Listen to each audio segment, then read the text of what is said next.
This is the Big O Show. This is the Big O Show.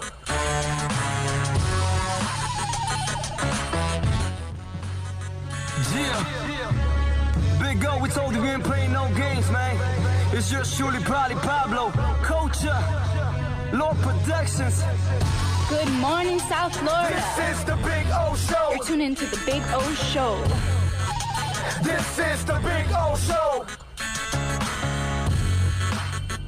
This is the Big O Show. Judge, you tuned in to the hottest sports radio show with Orlando, a.k.a. the Big O. He covers all the South Florida teams, from the Dolphins to the Heat, well, you know what I mean. Monday to Friday, Spotty Pablo in the Big O Show. O's on the radio, the top's where we gonna go. Miami, that's the way we roll. Locked on the morning show, Big O. No one has a similar show. Talk sports, talk plays, talk live and direct. Because nobody do it better than Big O in the set. From sunrise, listen live, it's the best of the best. He's got the fans, got the heat, he's the best of the best. Big O, the only talking sports with a style. Break it a morning, it's Big O-N. Thank you for tuning in, keeping you glued in. Stay tuned, because right here's where the rumors in. Same place, because right here some of them begin. Simply call and just state your opinion. Real talk, sports talks, the Big O Show. Yeah, you love it, yeah, you like it, call him and let him know. Culture, probably Pablo. You know, now introducing the man of the hour, Big O, a.k.a. Orlando Russell Gary. Dragic leans in and throws it down. Olynyk flips it up. Count it and one. Kelly Olynyk, the former Celtic, good drive to the basket. Duncan Robinson again. Robinson now 4 for 5 from downtown. He's got 12 points here in the opening quarter. All right, Rachel. Of course, the Heat defense has been just superb, but Tatum against Hero. Off one foot, comes up short. Rebound to Nunn. Ahead to Hero. Hero, nice reverse, goes up and under and lays it in. Kendrick Nunn throws it up, and Adebayo throws it down. That's good offense by the Heat. Adebayo to Crowder. Right back to Adebayo, goes in and throws it down. Nice setup from Jay Crowder, and Bam Adebayo now with 8 points. When Bam dives to the cup, nobody home in green. The ability to just fly to the rim and attack. Duncan Robinson fakes.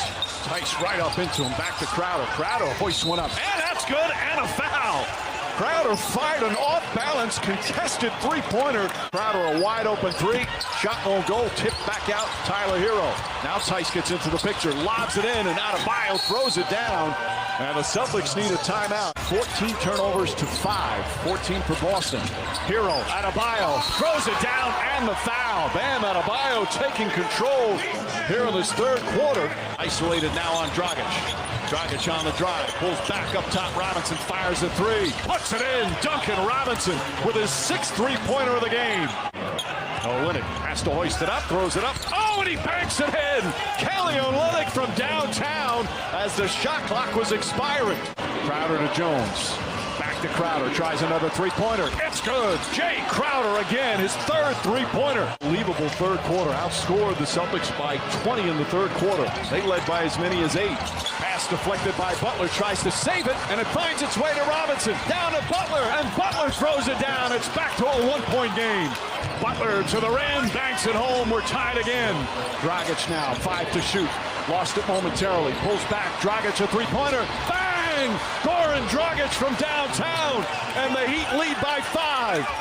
Smart to inbound. Ball pumped away by Butler. Butler with the steal. Butler back to Crowder, banks it home. Jimmy Butler with another huge defensive play. In isolated with Tice. Dragic tries again. Dragic pulls back, shot is up. It's good. Goran Dragic with 25. To take away the roll, they've switched the pick and roll, and Dragic has come up big. Will not foul in time, and that'll do it. The Miami Heat take a 2-0 lead here in this best-of-7 conference final. This is the Big O Show. This is the Big O Show.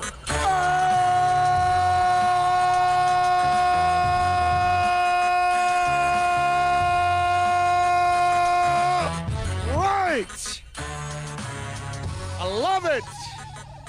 It's a beautiful Friday. The Miami Heat are up 2-0 in the Eastern Conference Finals. We are hanging out where we've been hanging out for 10 years now at, of course, Craig Zinn's Acura of Pembroke Pines, having some fun out here. We are live. We'll be out here for a few hours. We are loaded with guests today. We got a lot of good things to talk about. Obviously, front and center is going to be the Miami Heat.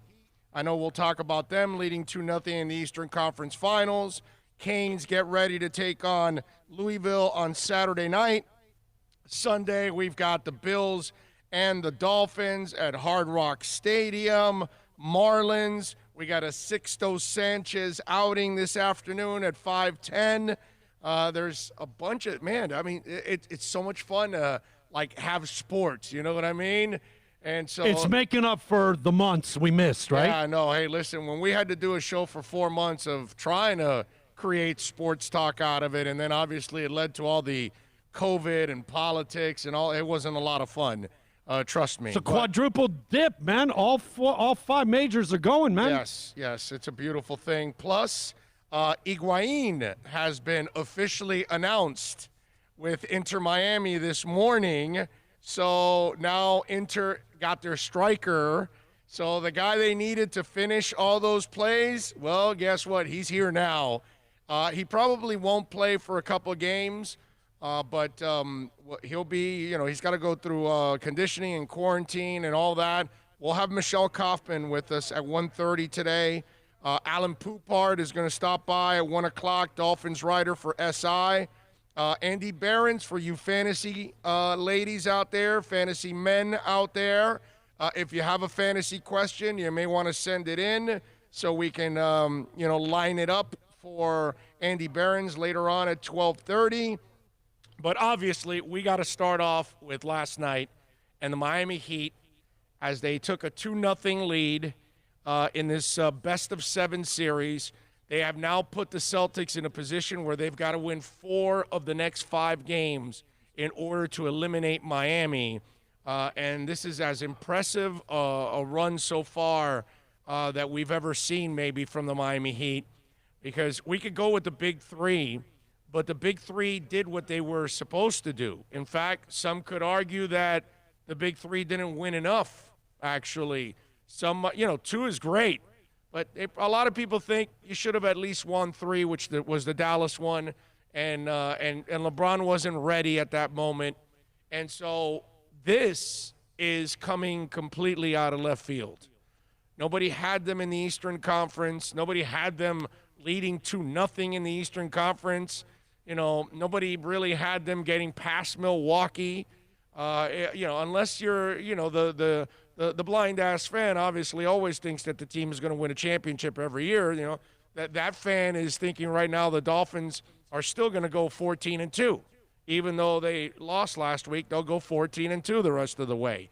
But that's the blind fan. But this has been just an amazing, amazing run. And I told you that this reminds me a lot of the 2003 Marlins. It's just stuff that you did not expect whatsoever. You did not know the Marlins would be that good as they kept developing as the year went on. We did not know that this Heat team would be this good, because we thought it was Jimmy Butler and a bunch of young guys and a couple of sprinkled in veterans. And, maybe the back end of the playoffs, first, second round. Some people thought only 1 round. I thought at least 2. And then I'm sure there were maybe a couple of crazy people that thought Eastern Conference and maybe even the NBA Finals. But I think most of us are pleasantly surprised with what's going on. And yesterday you expected a Boston Celtics team to come out with some desperation, and that's exactly what happened. Miami did not have the same desperation until the second half, and especially in that third quarter where Bam and company with the pick and roll just absolutely dismantled the Celtics, and they had no answer for it. And for them to go in there and this whole maturity thing, this whole focus, it continues. It happened in the first round. It happened in the second round. They never take a lead for granted. They never give up during a deficit. They are always giving you incredible effort on both sides of the court. And don't ever underestimate what you're seeing from the Miami Heat. Don't ever look at it and take it for granted, because I think that's what happens when you have greatness around for a while. We did it with Shula, you know what I mean? And the mistakes we made with Shula, we can never make with Riley. Some of you were willing to make the same mistakes because some of you wanted to give up on Pat Riley a couple of years ago when he made a couple of bad decisions with a couple of contracts. And I was never on board for that. I always said, hey, look, Pat screwed up. Give him an opportunity to get out of it. And don't underestimate, don't underappreciate what Eric Spoelstra is as a coach, what that culture is, because you look around the NBA and there are teams that would kill to have organizations like the Miami Heat that are setting the example of how to play the game the right way, constantly focused, the effort. I got to tell you something. While it should be a given, I take a lot of pride when I hear announcers and ex-players, ex-coaches brag about the effort that the Miami Heat players are giving. I swell with confidence. It brings a smile on my face because we kind of live in this era of, entitlement, and that's a disease that has actually infiltrated the football canes for many, many years. A lot of the kids that were recruited there over the last 15 years, they got there and they put on the helmet and they thought right away they were already what, Jim Kelly did and what Warren Sapp did and what Jerome Brown did and what Willis McGahee did. And all of a sudden they thought they were them when they hadn't paid any dues, when they hadn't really sacrificed, when they hadn't upheld what those guys did in the past. The Brett Rombergs became great because they worked their asses off to become great. Okay? The Santana Mosses worked their asses off to become what they were. And so they established that because it was Kelly, and then it was Kozar, and then, you know what I'm saying? It was Erickson and all that. And so everybody was establishing the culture, and people followed. That died out because they didn't have the right people to maintain it. Appreciate what you got in Riley. Appreciate what you got in Spoelstra, because, and you see the players after the game, how they, salute to Riley after the game and all of that. It's because, we joke around with it and we talk about the Godfather and we say all this stuff, but, this is the real deal, man. Appreciate the hell out of this. Embrace this. The other day we were talking about life after Riley, and I told you I'm terrified of it, and that's because you don't know what you're going to get. Once you lose Don Shula, you don't know what you're going to get. And we saw what we got. And it's been disastrous up until now that it looks like Flo and company and Chris Greer actually understand what it is to reimpose a culture and get it going in the right direction. They're not there yet, but they've got to try. The Panthers have been trying for many, many years. You know what I mean? The Marlins have never established a culture, ever. Not even in their championship years. Those were things that were just lightning in a bottle. Culture and consistency and effort and success year in and year out is really difficult. Okay? It's extremely difficult. And the way that the Heat organization has done it year in and year out, and let me tell you something, it's a blessing to have the Heat here. You know why? It puts pressure on the Dolphins. It puts pressure on the Marlins. It puts pressure on the Panthers. It puts pressure on Inter Miami. Every professional team looks at them and says, they're making us look terrible. And it's not that the Heat are trying to make you look terrible. The Heat are doing their job.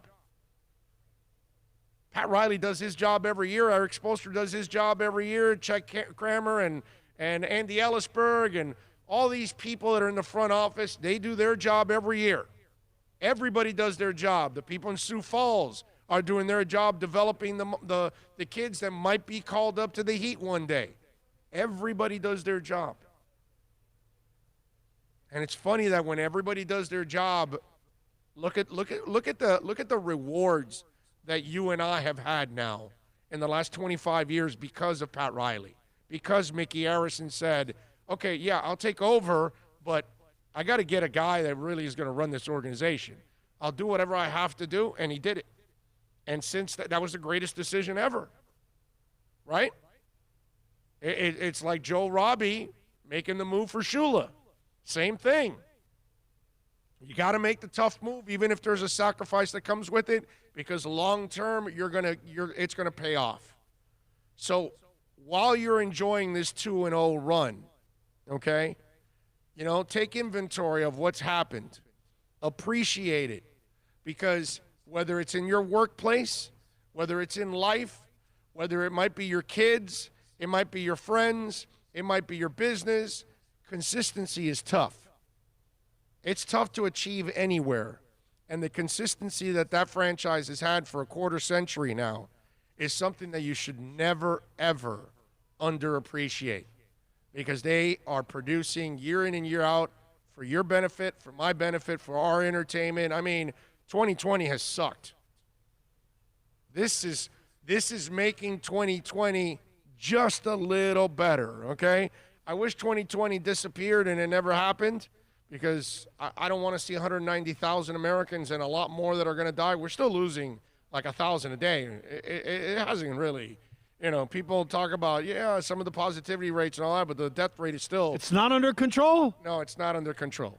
Let's not make it sound like it is. And 2020 has sucked, and this makes it just a little bit more tolerable. And I want to thank the Miami Heat for not just this year, for the last 25 years of Pat Riley's tenure here has been so amazing. And I just never let it go under the radar. Level of consistency, obviously the Patriots, 6 championships, we know. Man, the Heat, is there any other sports franchise that could say 25 years?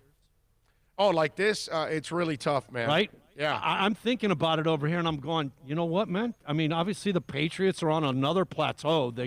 Right. But, man, we're not far behind. I don't know anybody else has got 25 years like us, bro. I'm with you. I'm with you. So good stuff there. Man of 1,005 holds chimes in with a little super chat.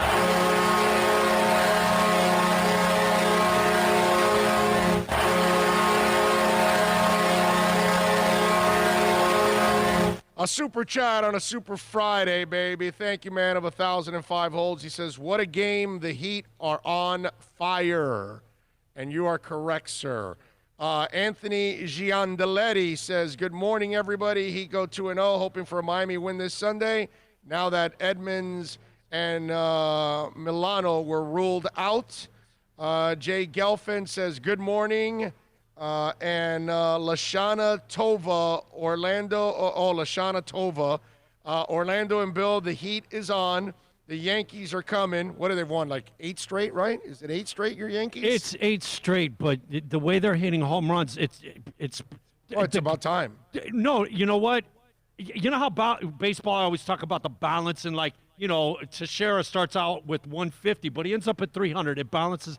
That little run, what we've done the last 8 days, it kind of balances out for the sorriness the previous 2 or 3 weeks. That's right. So Jay says, Yankees are coming. I'm a happy fan, but it's all about teamwork that makes teamwork.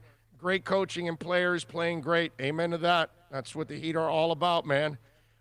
Did you hear about Marcus Smart cursing in the locker room? Yes, I did, and we'll get to all of that. If you follow me on Twitter, I was retweeting the tweets from Malika Andrews from ESPN, and my boy Gary Washburn, also from the Boston Globe, was tweeting from that locker room. We'll get to that in a minute, but the other part I want to talk about with the Heat game last night, and we've had some fun with this in the past.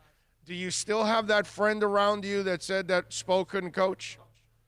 Is there anybody right now listening and watching right now that said that Spo couldn't coach? Or are you willing to admit it at least now that you were wrong? But anyway, besides that, Spo last night pretty much outcoached the crap out of Brad Stevens. Okay? The Heat didn't come out well last night. They were kind of flat. Boston took it to them. They were even down by 17 points at one point in the game. And then Miami made an adjustment in the third quarter at halftime and started using the pick and roll with Bam. And Boston had no answer for it. They had no adjustment for it whatsoever. And that kind of left that team baffled. And again, another reason why Spo is a great coach. Okay? It's over already, right? He's pretty good. He's good. No, he's a great coach. He's a Hall of Fame coach, is what Eric Spoelstra is already.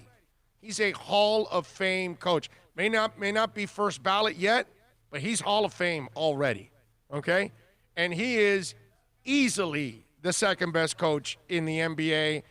We can argue if you want to go Rick Carlisle. I don't mind. We can go back and forth on that. Pops is obviously number one, but Spo is number 2 or 2B or whatever you want to do. And then he puts Butler and Crowder up on the top of the key on defense and stifles everything that they try to do against the zone, passing, everything because of the length. And again, Brad Stevens had no answer. And that is Spo again making adjustments. You know, these are things. This guy has adjusted in the middle of a blood clot season with Chris Bosh, on and off. I remember he had to adjust and change the offense like 3 times in 1 year. This is a guy that has adjusted to a bunch of journeymen playing together, Dwayne Wade playing with a bunch of young guys, the big three, fighting, the positionless basketball, which he was kind of ahead of the curve, and then everybody else in the NBA with that, to being stuck with Whiteside because Riley had some kind of a hard-on for Whiteside and got him in there. Now he's got these young guys. He's developed these young guys. Bam has gotten better every single year under he and his coaches. Duncan, found by the front office, developed from the G League all the way through now. Tyler Hero in his first year has been fearless and has grown up here. You know, you're just watching everything, man. Goran Dragic, a signing that was questionable by some, and then eventually was proven right by them that was a right pickup. I mean, the shots he made yesterday, we'll get to that. But you just look overall, okay, at the way Spo handled the night last night. Hey, Kendrick Nunn? No. Well, I'm going to bring in Derrick Jones Jr. instead, which I thought was a smart move.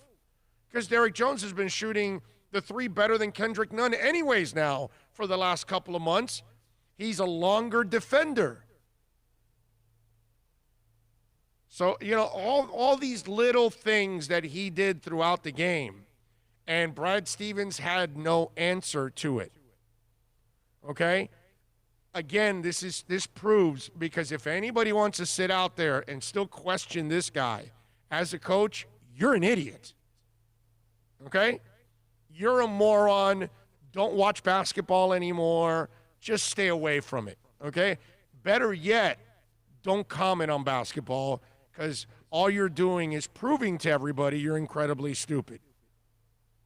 That's the only way I can describe somebody that says Spo is not a good coach or not a great coach. Okay? That guy is, well, actually, he's the best coach in the NBA right now. He's done a much better job than Popovich this year. That's for damn sure. So I just, again, give Spo the love that he deserves, because that guy proves it over and over and over again that he is great at what he does. So kudos to Spo, man. Good stuff there. 786-322-1105. If you want to get in on the program, that's 786-322-1105 if you want to get in on the program. So yesterday, it was reported by Gary Washburn. It was reported by Malika Andrews coming out of the bubble that the Celtics were coming apart. How about this? The aforementioned Gary Washburn, my buddy, just answered. He will be on with us at noon. So we will have Gary Washburn, who was there listening to all the screaming going on from the locker room because a smart bomb went off in the Celtics locker room. Yeah, a smart bomb, because Marcus Smart was dropping F-bombs. Apparently there were things being thrown around, all of that, and Gary was reporting that stuff along with Malika. And obviously both their tweets were going viral all over the place. We've had Gary on our show, I don't know, 20 times over the years. So I'm looking forward to having him on because I've been reaching out to him since last night, but I'm sure he's been slammed, dude. And so finally he got back to me. He says, yeah, I can do noon. So we'll have Gary Washburn at noon, and we'll have a little fun with him. But I thought it was one of those moments. If you're a Heat fan, I want you to know that this is a great thing. Okay? Sucks for the Celtics. I know maybe Celtic fans will want to twist it and say, well, you know, Marcus maybe will get them energized and psyched out and all that. No, I think by Marcus Smart losing his cool, I think what that does is that they lose their focus. And now you start focusing on the fighting. Now you start focusing on the bickering. Now you start focusing on who's doing what and who's not doing what, and you start pointing fingers. And so the greatest victory that the Miami Heat have had against the Celtics has not been the 2 wins, has been that they got to them mentally. And I know that they said that the coach was trying to calm Marcus Smart down. Now, was Marcus Smart complaining about his teammates? Was he complaining that his coach did not make any adjustments during the pick and roll that was thoroughly embarrassing for them? Did Marcus Smart complain that the defense that Miami was playing was stifling for them and they could not figure out the zone? I mean, you go zone, you add Jimmy, you add Crowder at the top, you do the pick and roll. I mean, you are schooling the Celtics. You're schooling the coach. You're frustrating the players. Let me tell you something. This was a monster positive when I saw that last night. I don't find this as any kind of a positive for the Celtics at all. This is the Celtics like, do we have an answer for these guys? Like, this is not the same team we played. I believe the Celtics won 2 out of 3 against the Heat during the regular season. So my normal theory of you can't take the regular season for, what's it called, as gospel? Well, I got to tell you, man. Okay, so Miami dominated Milwaukee in the regular season, then dominated them in the postseason. And the Boston Celtics dominated their series against the Heat, but now Miami's dominating in the postseason. So, in other words, with this Heat team, don't read into anything, bro. Don't read into how good they are, how far they can go, who they can beat, because they're going to make you look wrong one way or another. And that's what they're doing. And to me, what I saw last night with that news breaking is a team that's questioning, are they good enough? Questioning, are they doing the right things? Questioning, can we beat these guys? Frustrated that they're not beating these guys. Frustrated that they had a 17-point lead and it absolutely disappeared. All of these kind of things. Frustrated that you shot 60-something% from the field in the first half and then you stunk it out in the second half. It's frustrating, man. And I think that's what's going on with Marcus Smart, that he sees what's going on and he's a fiery dude. Interesting. And the Heat, I think, will have a chance to get them off kilter a lot faster in Game 3. Tomorrow night, you're going to want to watch that game, and you're going to want to watch to see that if Miami starts well and Boston doesn't, does that frustration start to actually rear its head on the court, on the bench? Because Boston knows right now it's a really tough, it's not impossible 4 or 5. But if you lose on Saturday and you're down 3-0, you've got to be, they will be so demoralized at that point that there will be no hope for them. And the finger pointing and everything else could end up growing. And it could become a problem for Brad Stevens too. Because it might be a watershed moment for this franchise where they figure out, well, we might have to kind of break apart this team again a little bit. We parted ways with Kyrie. Do we need to make another adjustment? Or what do we need?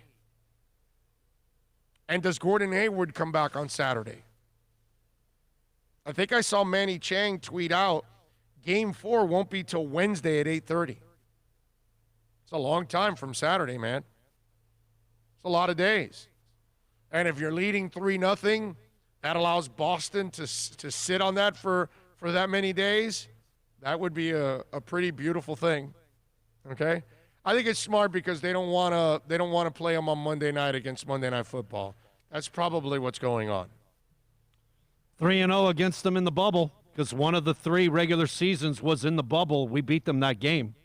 That's 3 in the bubble against the Celts, counting the 2 playoffs in the regular. Okay, right. And they won the other 2, correct? Yes. I was pretty sure. Yeah, they won you said 2 out of 3? Yeah. They got the 2 that were outside. Once we've gotten all to Orlando and joined and get serious, we've been serious. That frustration last night, that was a beautiful thing, man. That was a beautiful thing.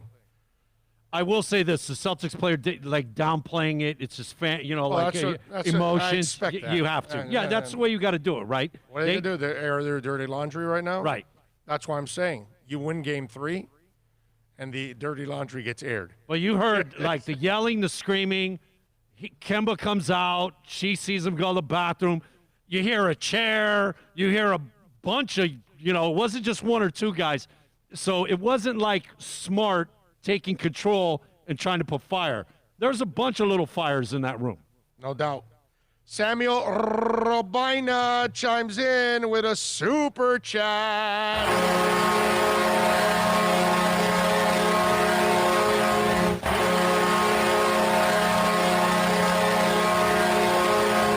He says, good morning, Big O and Bill. Looking forward to this weekend, which is a huge weekend for South Florida sports.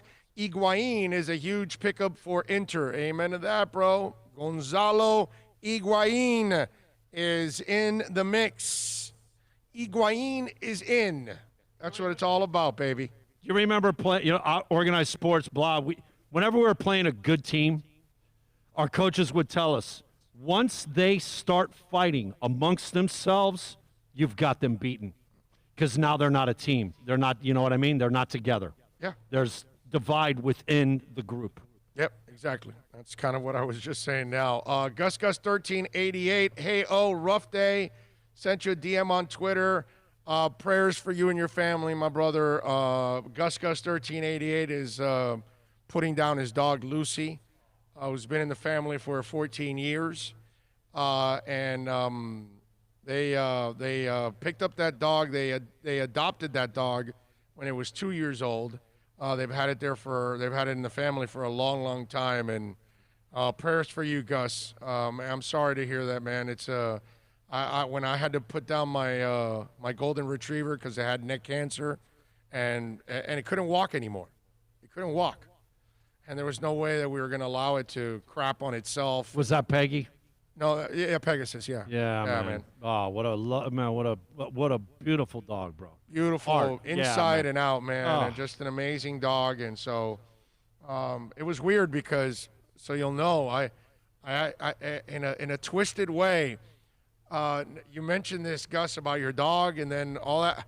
I had a terrible dream last night that I lost one of my dogs. I swear, it woke me up, man. I was gonna say, man, you must have been in. It was Ollie. It was Ollie. No, too. no. Yeah, it was Ollie. The lover dog. Yeah, it was Ollie, bro. Did you run downstairs and make sure Ollie was okay? Well, Ollie was sleeping with my daughter, so Okay, I know. yep. So I know he was in good hands, but Right. it was just like freaked me out yesterday. Man, I hate I that. have 4 dogs, or we have 4 dogs in our house, and they are our kids. You know, outside of our daughter, they are our other kids. You know what I mean? It's just kind of the way it is. It's the way we treat them. So, Gus, I'm sure you feel the same.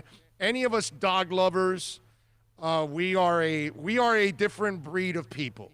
Okay, you know, dogs to us are family members.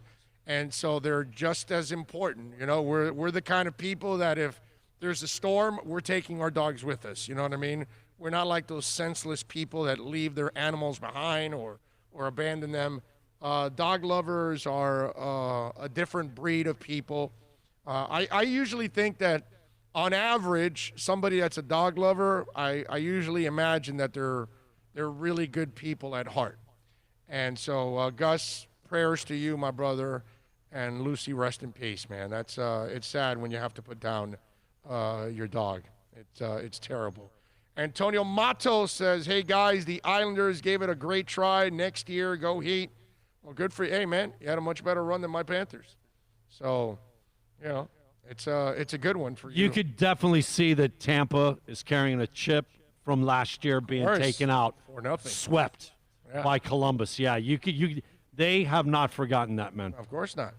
Of course You know, not. you know what it reminds me of? Remember us after Dallas and opening the season and being on a mission, because that next game, that first game, we were in Dallas watching them get their rings. Yeah. And you're on a mission. Yeah. Lewis Bryan checking in from the ATL says, "Hats off to the Heat and the Godfather. Spoelstra is the new Popovich, but the NBA never gives him credit, and he's the de facto coach of the year, which is why these awards should not be given out until after the season." Look, I'll give Nick Nurse a lot of credit, man. I'm not going to take it away from him. He loses Kawhi, and they maxed out that roster. Okay? They maxed it out. Now, you're right. We can make an argument, because I don't want to slam Nick Nurse. He did a good job with that team. And he's a good coach, man. He's done a really good job overall.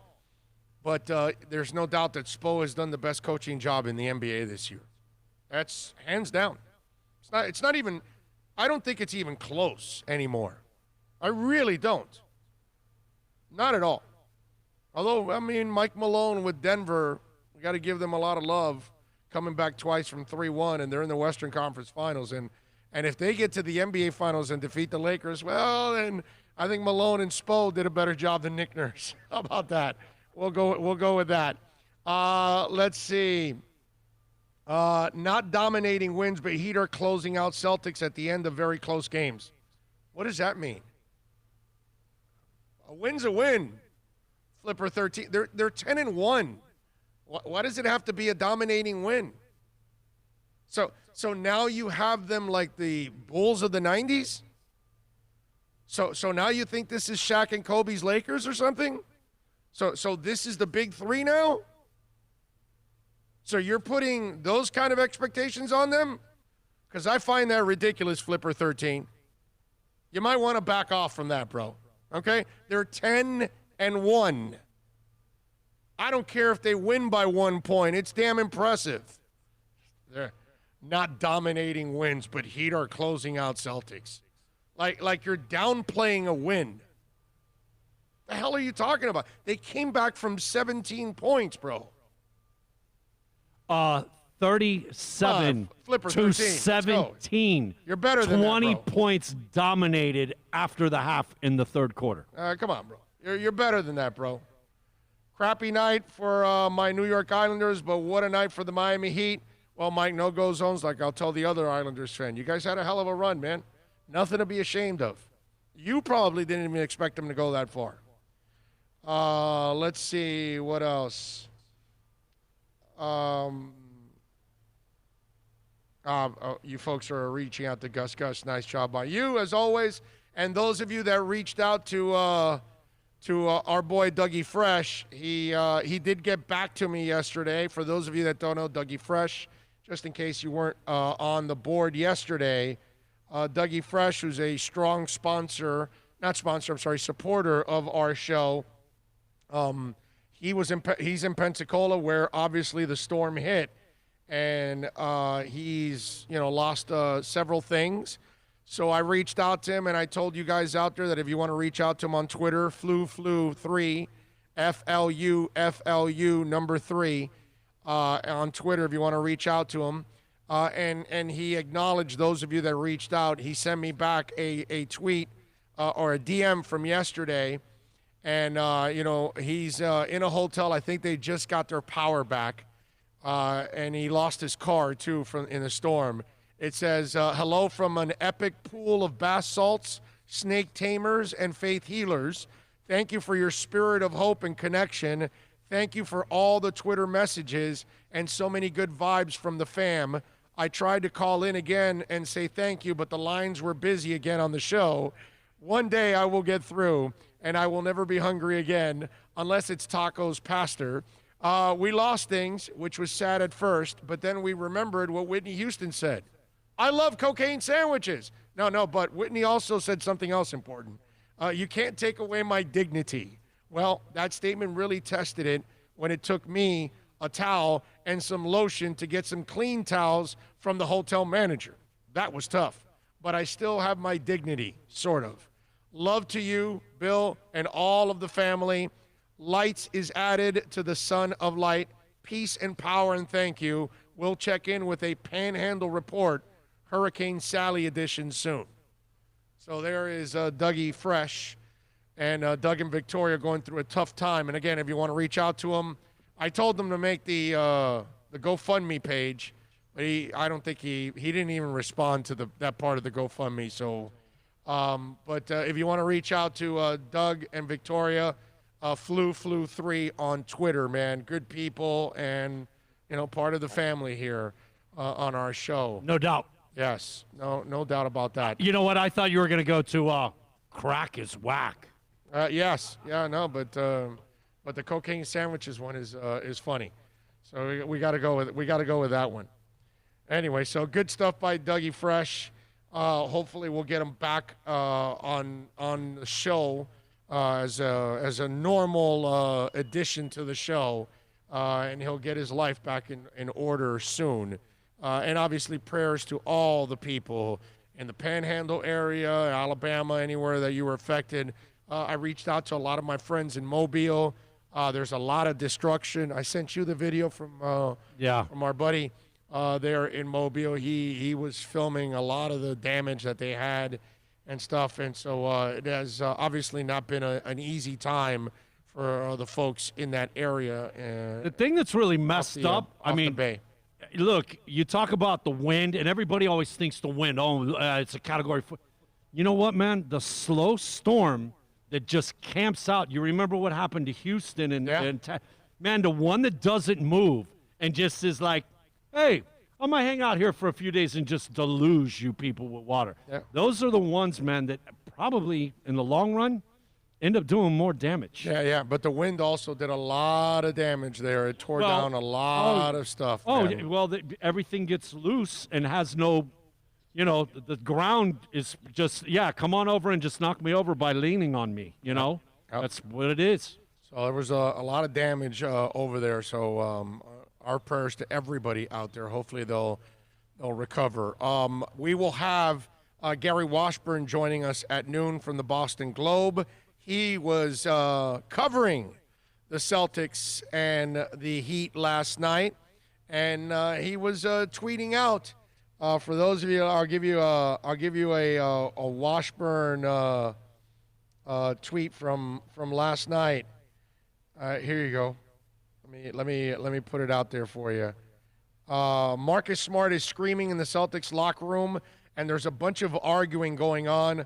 Smart comes out and says, y'all on that BS. Team is imploding. Smart is in the bathroom, and there's still screaming coming from the locker room. Smart wasn't the only one yelling. There were definitely items thrown and a lot of yelling. Argument is continuing. Locker room still closed. Been outside of a bunch of locker rooms in my days. That was as raucous as I've ever heard. Some players, including Smart, have left. Smart declined to speak with the media. These were all the ones. And then he also tweeted out the Celtics will not practice tomorrow. That's you know what that's called? That's called a cooling off period is what that's called. Okay? Cooling off period. All right? Wow. So we're going to have the man that was covering all of that on the show in a couple minutes here, and he'll give you the latest on what's going on with the imploding Celtics there. Again, Miami 10-1 in the playoffs. That is just absolutely amazing. How about this? You know, the one thing that we also see, okay, we know Bam has been amazing. Tyler yesterday, another 9 rebounds along with the 11 points, 5 assists and a steal. The young guys have made their contributions. But, you know, last night watching Goran and Butler, that's kind of our Batman and Robin because they're such good friends. You know what I mean? And these guys have almost bonded as brothers, you know? And what's it called? Jimmy is, you know, obviously a big soccer fan and watching soccer with Goran, and they're always talking soccer and all that stuff. So there's a bond. And that bond has been so important because it's important for guys to actually like each other too. It's not imperative. It's not ideal because, you know, Shaq and Kobe weren't necessarily eye to eye and they won championships. The 70s Knicks had a slogan, not their slogan, but the people around them, the people that covered them, gave them this label, 12 guys, 12 cabs. Because it was like 12 different individuals, and they didn't really, you know, it wasn't that they hated each other. It was just they didn't have a lot in common. You know what I mean? So they went in 12 different directions after the game. So it's been you've won before in the past, different teams with players that didn't necessarily get along. These guys get along. And that helps because that helps in the trust factor. And when you listen to the guys after the game, you hear about that trust all the time. And when you can bond outside of the court, I mean, I know that, you know, Jimmy has his big face coffee, and I think he's going to give Goran probably a discount after last night. But the other that was hilarious, bro. But two nights ago, Goran goes to Jimmy's room and knocks, and it's like, hey, no coffee. I got no coffee. I can't get any big face coffee and all that, you know, so. Got to go get a little face, he said. Yeah, got to go get a little face. So it was just, that bond is priceless. And last night, you also see that bond leads to sacrifice. It's kind of like when you're friends with somebody, right? When you're good friends with somebody, like this moron, you'll sacrifice a lot, and you'll do a lot for that person, right? Back at you, buddy. And that's kind of what you do in friendship. And you watch those guys, they're selling out for each other, they're selling out for their team. I mean, that three-pointer that Goran Dragic did on Theis or whatever the hell his name is, and he loses grip of it, but that kind of allowed him to get the spacing that he needed, and he drops back 3 feet behind the three-point line and launches it, and it's all net. I don't know about you, but I jumped out of my couch when he hit that three because it was like a really tough three to hit. And then you hit all net, dude. It's string music. And Goran, it was one big shot after another. And then you're watching Jimmy Butler make one big defensive play after another. That steal and around his back, and then finishes the play at the rim. You know, the effort, again, everybody Didn't matter if it was an announcer, the play-by-play guy. Everybody's wowed at describing that play. You could be SVP. It doesn't matter who you were, bro. Everybody that describes that play, they are wowed by the effort. And again, I swell with pride when I see that. And then Jimmy has that steal where he tips it from I think it was Jaylen Brown, and tips it to himself. And again, in anticipation, don't let that go under the radar, okay? What you're getting from your two biggest leaders on the team. We know Bam is super important as a leader and a winner and all of that, but Goran Dragic and obviously Jimmy Butler are the guys that this team looks up to. And the way Goran has embraced that role has been amazing. And remember, he's the guy that had to go to the bench for a rookie in Kendrick Nunn. And he's the guy that did not say one thing. Never complained, never bitched, never moaned. We talked about this early in the season, how he embraced it and the leadership that shows. So when your highest paid player is Jimmy Butler and he's willing to work harder than everybody else, that sends a message. When one of your most experienced and treasured players on your team in Goran Dragic continuously hits big shots, that sends a message to your team. And what Butler and Goran Dragic have done for this team is absolutely priceless. Gary Washburn from the Boston Globe will join us next. Just a thought. Think about this. You remember the steal right across midcourt when he runs out of bounds and flips it back?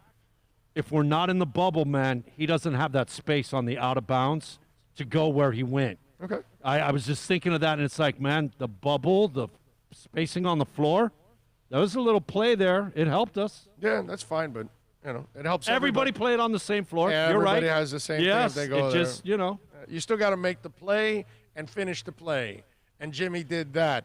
Gary Washburn was in that imploding locker room of the Celtics.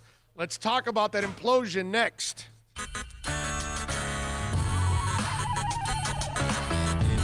America's premium sport compact sedan is at Acura of Pembroke Pines, and this is how we do it. 2020 ILX, $199 a month, $199. And Acura of Pembroke Pines, the #1 volume Acura dealer. Hey, it's Big O. For all of your family dental needs, please reach out to Moody's Dental. I've known Eric for a while, a big fan of our show. Call him at 305-821-0231. Whether it's you or your kids that need some dental help, whether it's implants, Invisaligns, they are the experts. Or if you're just looking to fill a cavity or clean your teeth or maybe even get a crown, you are going to love the professionalism, the family-like atmosphere. And of course, when you talk about being clean, that's what it's all about in today's society. You are going to go to an extremely clean place. Go to moody'sdental.com, go to the website, follow them on Facebook, Instagram, and Twitter at Moody's Dental. Tell them that Big O sent you. 305-821-0231 or go to moody'sdental.com.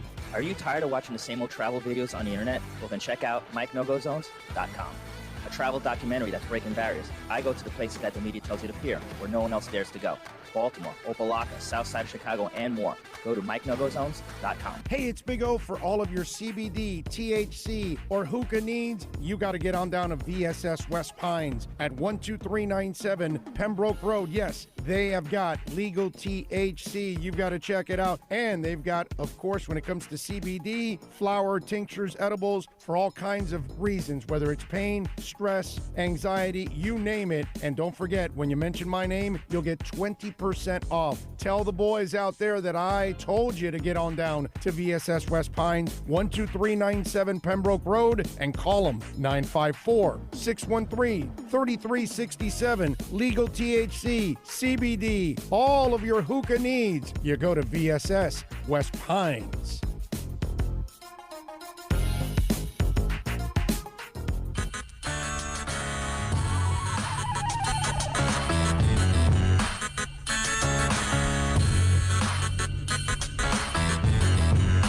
This is the Big O Show.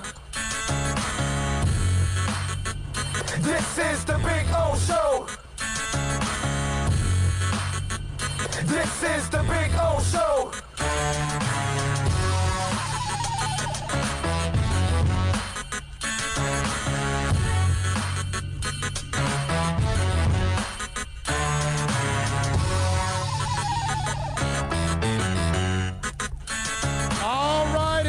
Promised you that my man Gary Washburn would be kind enough to join us here on the program after last night's win.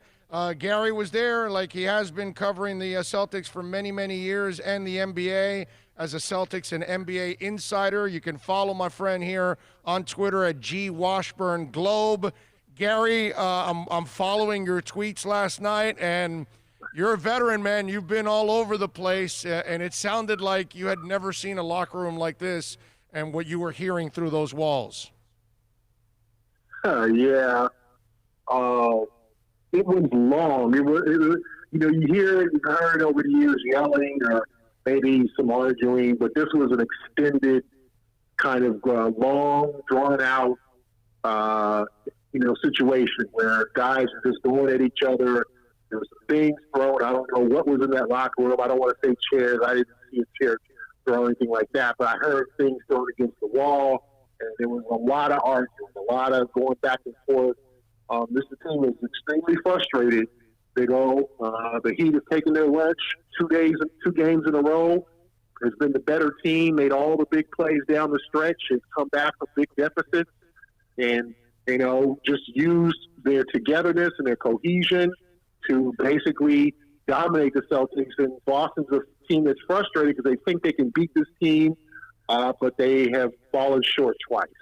Gary, when you're seeing the frustrations, you see what's going on, you're hearing it, I might put you in a little bit of an unfair position here because you might be guessing a little bit more. Is it complaining or is it finger pointing? What did you feel what was coming from that locker room? I thought it is both. I mean, I'm sure guys are not happy with each other's performance.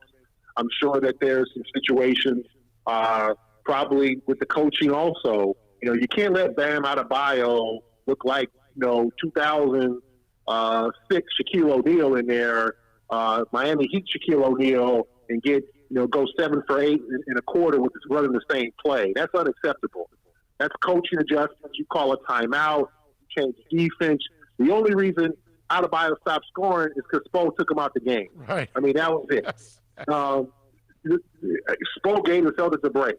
And, that's the only reason he stopped scoring. So you got to do something to stop that. You got to figure out how to play against his own defense. Zone defenses are played in AAU, high school, middle school, elementary school ball, college ball, obviously, and the Heat run a great zone defense. You got to figure out how to share the ball, how to make them pay with layups every time. Because that's why NBA teams generally don't stay in zones a lot because they start to get beat eventually. The Celtics haven't figured that out. So I think there's a lot of finger pointing, but also a lot of complaining, a lot of how come lack of hustle? Let Jimmy Buckets get 3 steals in the last 5 minutes of the game. The first 2 were just straight hustle plays where the Celtics kind of were slow to get back on defense, and it ended up in a layup.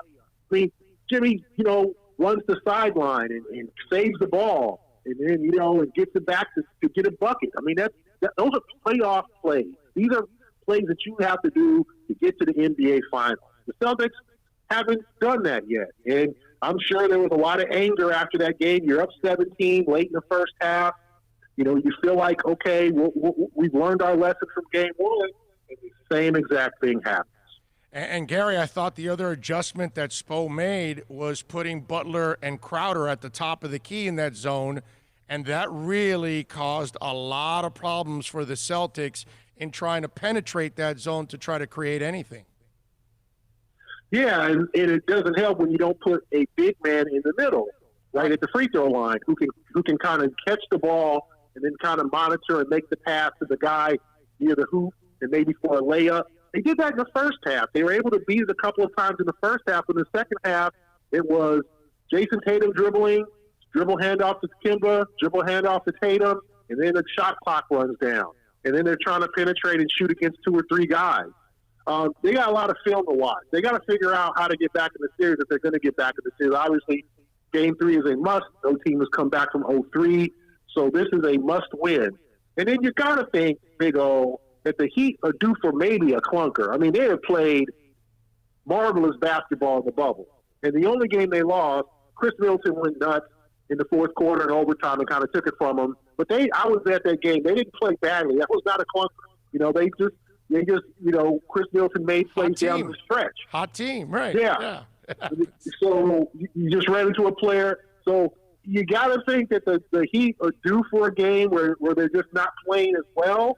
But then again, Big O, one big quarter. The Celtics won 3 of the 4 quarters last night. They lost the third quarter by 20 points. That was the difference. I mean, they're playing 36 good minutes. They're playing mostly how they want to, and then the crunch time comes. And then Dragic, I don't think they had any answer for Dragic. I don't know why. He's been around a minute, but they've got to do something to stop him. He's averaging 27 in the series, making big plays. And then, Kelly Olynyk banking in a three-pointer. Jay Crowder gets the, 4-point play. I mean, they are making plays. And sometimes the team that makes the most plays gets the best fortune. Amen to that. G. Washburn, Globe is the Twitter handle. You can catch Gary Washburn's work there on the Boston Globe covering the NBA and the Boston Celtics. And Gary, when you see that there's no practice today, is that Stevens telling his team, all right, let's have a cool down session here and then we'll get back to work on Saturday with a walkthrough and all that stuff to get ready for the game? Or was it planned to give them this rest? I think it's a combination of both. They probably might not have practiced, or they might have had an optional practice, but the fact that they're having no availability, they're going to meet. They're going to meet. They're going to watch film. They're going to probably hash some things out. Let's see if these guys got a good night's sleep. We're able to think some things out. And, these guys will bounce back and, they'll apologize to each other. I don't think that there's anything that's going to be long-term damaging to what happened last night in terms of, the locker room situation. But they know they've got to be a better team, and they've got to win Game 3. So whatever they have to do. And I think it's interesting. Kind of the same thing happened to them in the Toronto series where they won the first 2 games, and they were almost about to win Game 3, then a last-second shot, and that changed the series around, right? And that one game, that one win, turned it into a 7-game series. The Celtics have to hope that this is the same case to favor them, where maybe a last-second shot or maybe somebody steps up and makes a play that's not Jimmy Butler and not on the Miami Heat team. They can get them a win, get them feeling good about themselves, and then I think they get a couple of days off after Game 3. So you get a chance to take a break. It's 2-1 and not 3-0, and you're still kind of in the series. Although Miami is played better. You just have to try to hope, if you're a Celtics fan and you're the Celtics, that you can play one solid, complete game. And you can't let Duncan Robinson hit 4 threes in the first quarter. Like some of the things that Robinson's a shooter. I think everybody knows that. Everybody knows he's a great outside shooter. You can't let him go for 4 threes in the first quarter while the other guys kind of get warmed up. Bam Adebayo had 4 points at halftime. I mean, he scored 15 in the third quarter. I mean, to me, that's the thing. You're waking up sleeping giants, and I think in the first game, Big O, it was Dragic that kept the Heat close when the Celtics had a chance to really pull away in the first half. This time it was Duncan Robinson, and then all of a sudden, the big guys, your Butlers, your Dragic, they make the big plays in the fourth quarter. I'm going to get philosophical and psychological with you, and maybe I'm off on this one, or maybe I'm on target. We'll see. Let me run this by you. When I look at the Celtics, I see a really talented team. I see a team that wins a lot on the talent. When I see the Miami Heat, I see a talented team, but it's got more dogs in it. It's got more guys that are willing to get dirty. It's got more guys willing to take charges. It's got more guys willing to get the steal. I just see a little bit more fire out of the Heat for those other plays that aren't necessarily the basic offensive and defensive plays. All those other little plays, in other words, there aren't enough Marcus Smarts on that team, whereas I'm seeing several Marcus Smarts on the Miami Heat. Am I going too extreme with you on this one? No, I agree with that. Yeah, I think that let's be honest. You put Butler on the team and Jay Crowder. He played with the Celtics. I covered him in Boston. He was a dog, a tough guy, right? Bam. And he has turned. And you talk about a guy who's flipped his season around. This guy has become an outstanding three-point shooter. You look at his numbers in Miami compared to the ones in Memphis this season.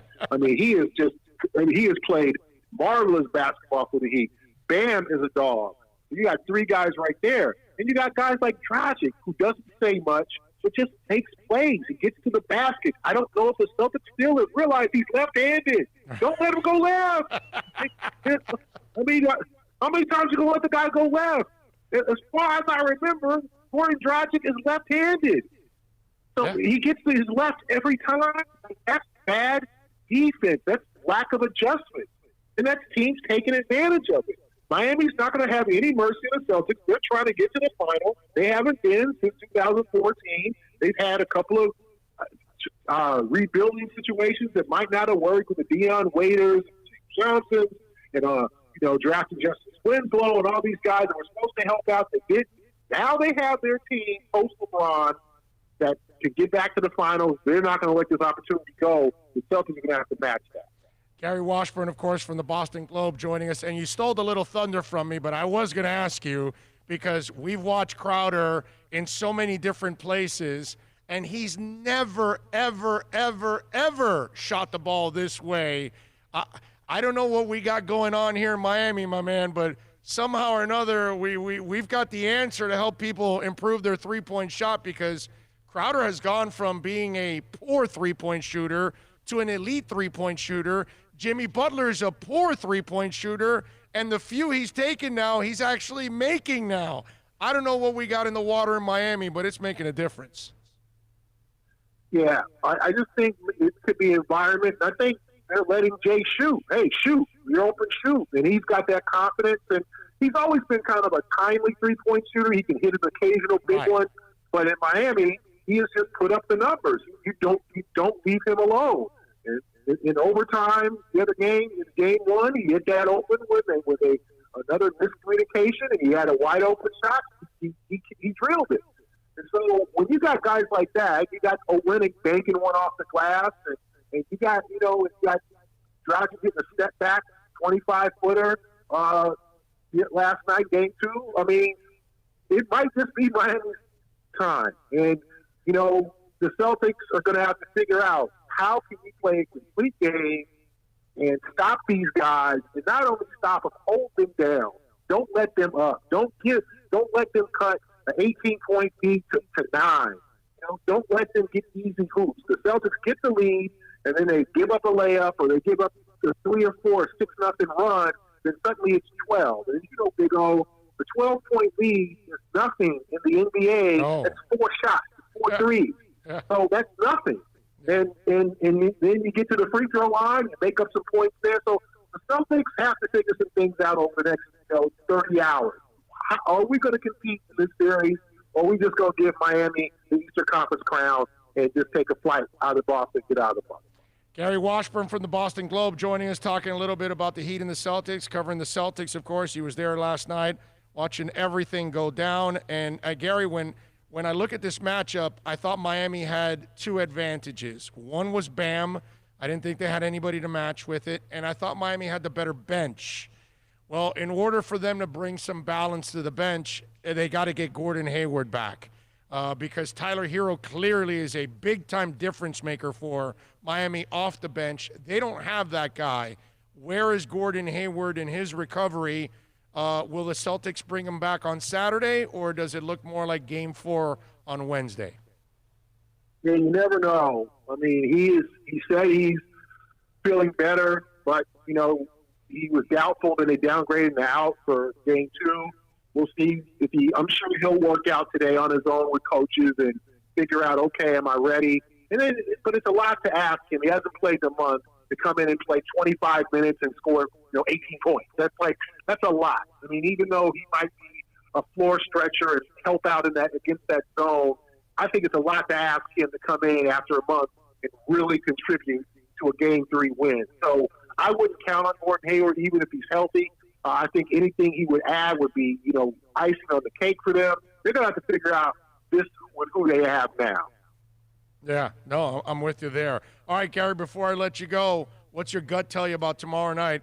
What kind of Celtics team comes out there? I was unsure when they played Toronto whether they would win Game 7. They kind of surprised me at winning that game. I did when they came down to Game 5. They had lost 2 in a row, and they looked bad in Game 4. They won Game 5. I think they got something left in the series. I don't think they win the series, but I do think that they make it interesting, and I think they do get tomorrow because they have to. Miami has played well enough. I'm not saying they're going to let go of the rope or let their foot off the gas, but I think the Celtics have to show they want it more. Hey, before I let you go, tell me about the book, man, with my boy Mark Spears. Yeah, we have a book due October 6th on the life of Spencer Haywood. It's on Amazon, so get it, pre-order it. It's an outstanding book. Spencer Haywood, if you don't know who he is, please Google his name. He was the first guy to go hardship. He kind of set the groundwork for all these guys who left school early. In those days, as you know, Big O, 50 years ago, they didn't want players to leave school early into the draft. That was against the law, against the rules. So Spencer Haywood had to go to the Supreme Court to be allowed to play in the NBA. Who would have thought that? So fascinating story. That's good stuff as always, and you're always fantastic with your time, Gary. Appreciate it. I look forward to reading the book. Obviously, you and Mark Spears, two of my favorites there. Gary, as always, my man, thank you for the time. Thank you for the coverage. We really appreciate it. Thanks a lot, Big O. Appreciate it. You got it. There you go, man. Gary Washburn does an excellent job of covering the Celtics for the Boston Globe, and he was there last night. He saw the whole thing, the implosion. And to me, this is where Miami has them right where they want them. I mean, Miami's got the. And remember, I asked Gary, was it complaining or pointing fingers, and he thought it was both. So I love that. Okay, obviously, if you're a Celtics fan, you don't love it, you don't want to hear about it, you want to downplay it, all of that. But as a Heat fan, as a guy that wants to see Miami advance, I'm glad. When that game was over between Toronto and Boston, and I picked Boston and all that, and won that night too against the number, my wife goes, well, why didn't you root for Toronto if you think Boston's a better team?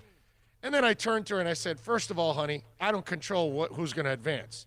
I got to be objective and look at it. It's not like if I root for Toronto, they're going to win, So I picked Boston, and I'm glad that they won because I thought they were the better team. You know what I mean? And I want Miami to beat the better team to get to the championship. I don't want anybody saying anything about this team that they got a break here, a break there. Screw that. Okay? They took out the number 1 seed in the Milwaukee Bucks, and now they're going to take out the Celtics, and they handled the Pacers. I mean, I'm just so proud of the way this team has attacked everything and the focus that they've had and the maturity that they've had, which, by the way, we're seeing that Boston doesn't have that maturity. And that's why I asked Gary, when I'm looking at this Celtic team, they're super talented. Okay, let's not deny that. All right, we cannot take that away from them.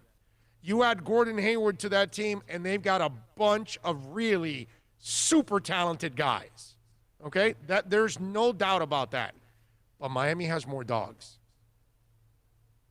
Miami has some really talented players themselves. Maybe they're not considered at the Jason Tatum level, and Jaylen Brown's got a lot of respect around the league, and people love Marcus Smart and all the tangibles and intangibles he brings to the table to any team that you would add a guy like that to. But Miami's got more dogs.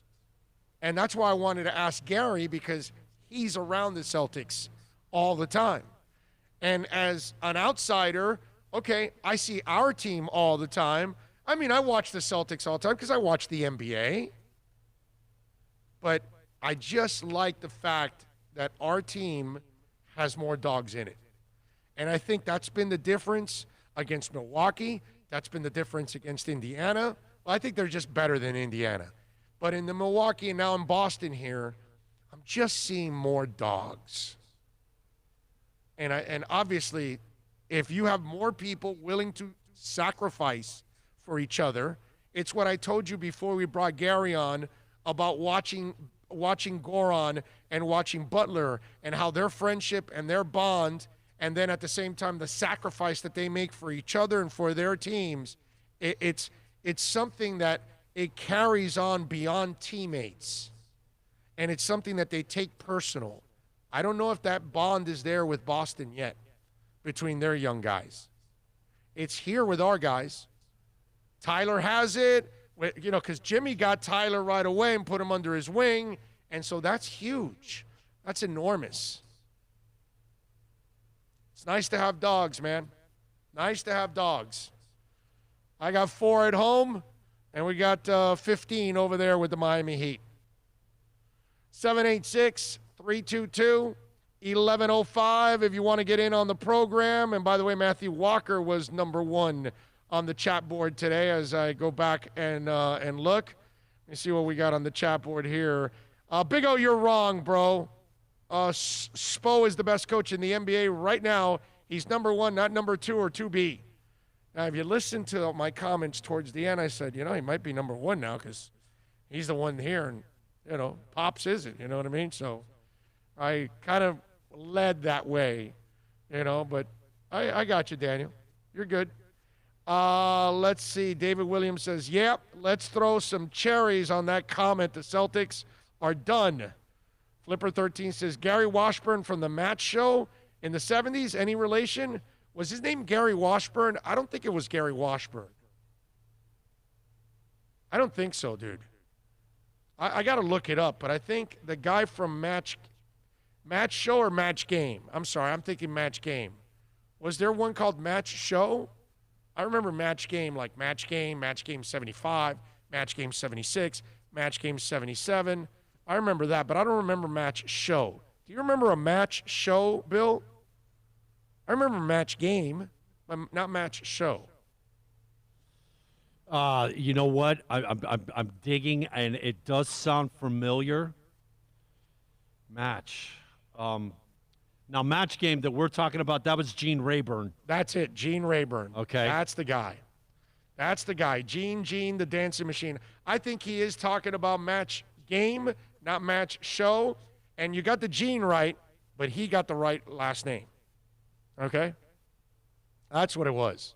Gene Rayburn that, like, felt up all women, kissed them all in the lips. No, that is Family Feud, and you're talking Richard Dawson that always sat. No. Richard also did it. No. Gene Rayburn kissed every woman on the lips.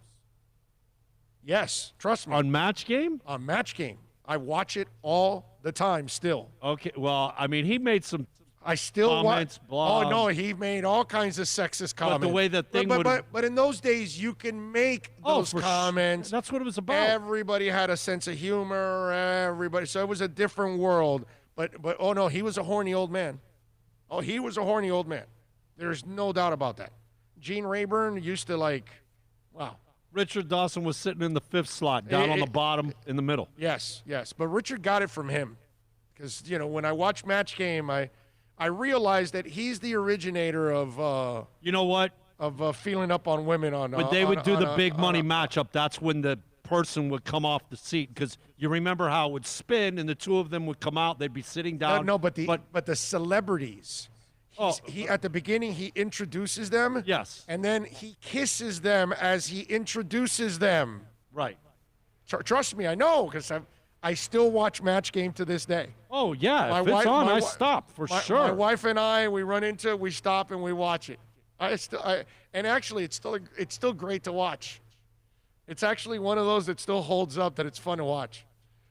Anyway, so yeah, Richard Dawson, pimp status. Yes, you are correct about that. Yes. Charles Nelson Riley was on that show. Yes, he was always on that show. Him and the Brett, whatever, the woman with the glasses, she was always on that show too. Yeah, they sat up top in Yes. the 2 and 3 slot. Right, exactly. Yes, no doubt. Anyway, classic show. Good stuff there. All right, we got Andy Behrens. We're going to talk a little fantasy football. Do you have any fantasy questions? Send them in right now on the text line. Send them in on Twitter. Send them in however you want, on email, orlando@bigoradioshow.com. Andy Behrens from Yahoo Fantasy will join us next. Hey, it's Big O. For all of your family dental needs, please reach out to Mudias Dental. I've known Eric for a while, a big fan of our show. Call him at 305-821-0231. Whether it's you or your kids that need some dental help, whether it's implants, Invisaligns, they are the experts. Or if you're just looking to fill a cavity or clean your teeth, or maybe even get a crown, you are going to love the professionalism, the family-like atmosphere. And of course, when you talk about being clean, that's what it's all about in today's society. You are going to go to an extremely clean place. Go to MudiasDental.com. Go to the website. Follow them on Facebook, Instagram, and Twitter at Mudias Dental. Tell them that Big O sent you. 305-821-0231 or go to MudiasDental.com. Are you tired of watching the same old travel videos on the internet? Well, then check out MikeNoGoZones.com. A travel documentary that's breaking barriers. I go to the places that the media tells you to appear, where no one else dares to go. Baltimore, Opelika, South Side of Chicago, and more. Go to MikeNoGoZones.com. Hey, it's Big O. For all of your CBD, THC, or hookah needs, you got to get on down to VSS West Pines at 12397 Pembroke Road. Yes, they have got legal THC. You've got to check it out. And they've got, of course, when it comes to CBD, flower, tinctures, edibles, for all kinds of reasons, whether it's pain, stress, anxiety, you name it. And don't forget, when you mention my name, you'll get 20% off. Tell the boys out there that I told you to get on down to VSS West Pines, 12397 Pembroke Road, and call them 954-613-3367. Legal THC, CBD, all of your hookah needs. You go to VSS West Pines. It's a buyer's market at Toyota of Hollywood. Over 1,500 Toyotas on the ground, and truckloads just keep on coming. Now pay up to 50% less. 2020 Camry, not $29,000, $17,775. 2020 Corolla, not $22,000, $13,775. Buy a new 2020 Toyota with 0 down and 0% financing, or we'll make your payments till 2021. At Toyota of Hollywood, the #1 volume Toyota dealer on 441 between Hollywood Boulevard and Sheridan Street.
to talk a little fantasy football, and we do it with Andy Behrens every week here on the program. Follow him on Twitter at Andy Behrens. Catch his exceptional work there at the Yahoo website. Check out your fantasy there. And I would imagine, Andy, that those that picked up Joe Burrow in dynasty leagues are feeling pretty good about it because, hell, he might even turn out to be a half-decent backup quarterback this year. Yeah, it's funny that, well, first of all, there's rushing upside to Joe Burrow. Like, you saw it a little bit last night. Yeah. We sure saw it in opening week. That guy can run. Like, he ran for 12 touchdowns at LSU over 2 seasons. So that wasn't even totally on display last night, but it's a big part of his game. I guess the only worry is you sure hope that he doesn't go the David Carr route, right? Because that line is terrible. And if he takes big hits 5-6 times a game, that's a problem. Yeah, no, I'm with you there, man. But obviously, if you've got at least, because that's the one thing that you come away from it. They've got to improve their line. That's if you have him as a dynasty player, it's great because you can see the kid's the real deal. I mean, he's got moxie, right? I mean, you saw that right away, right? Andy, did we lose Andy? Oh, I guess we did. Let's reconnect with Andy, and we'll try to get him on here and continue. If you have any fantasy questions, by the way, send them in now on the chat board. Okay, send them in on Twitter at Big O Show. You can also send them in on email, Orlando at BigORadioshow.com. Many ways to reach out to us and to send in your questions, okay? So we'll do that. We'll get Andy back on here, and we'll get his thoughts on many things, like Tom Brady versus the Panthers. Some of you started Tom Brady, and you paid the price because he threw 2 interceptions. So we'll get to that. Let me see if we have please tell me Mark Ingram will start and produce despite Dobbins. Julius 305. We'll ask Andy about that, okay? I promise you we'll get Andy on and we'll ask him about that. Should I start J.K. Dobbins or AP? Okay, I'm seeing some of the questions there. I will get your questions out to Andy Behrens here from Yahoo Fantasy. Plenty of questions to ask him. All right, we're ready to go with Andy again? No, not yet? Okay, almost. And all right, 786-322-1105 if you want to get it in, the fantasy question on the text line. Try this one more time. Here is Andy, brother. All right, Andy. So I was saying that clearly you got to fix the line, but at least you see from Burrow that he's got the moxie, and if they can keep him upright, down the line you may have yourself a pretty nice quarterback.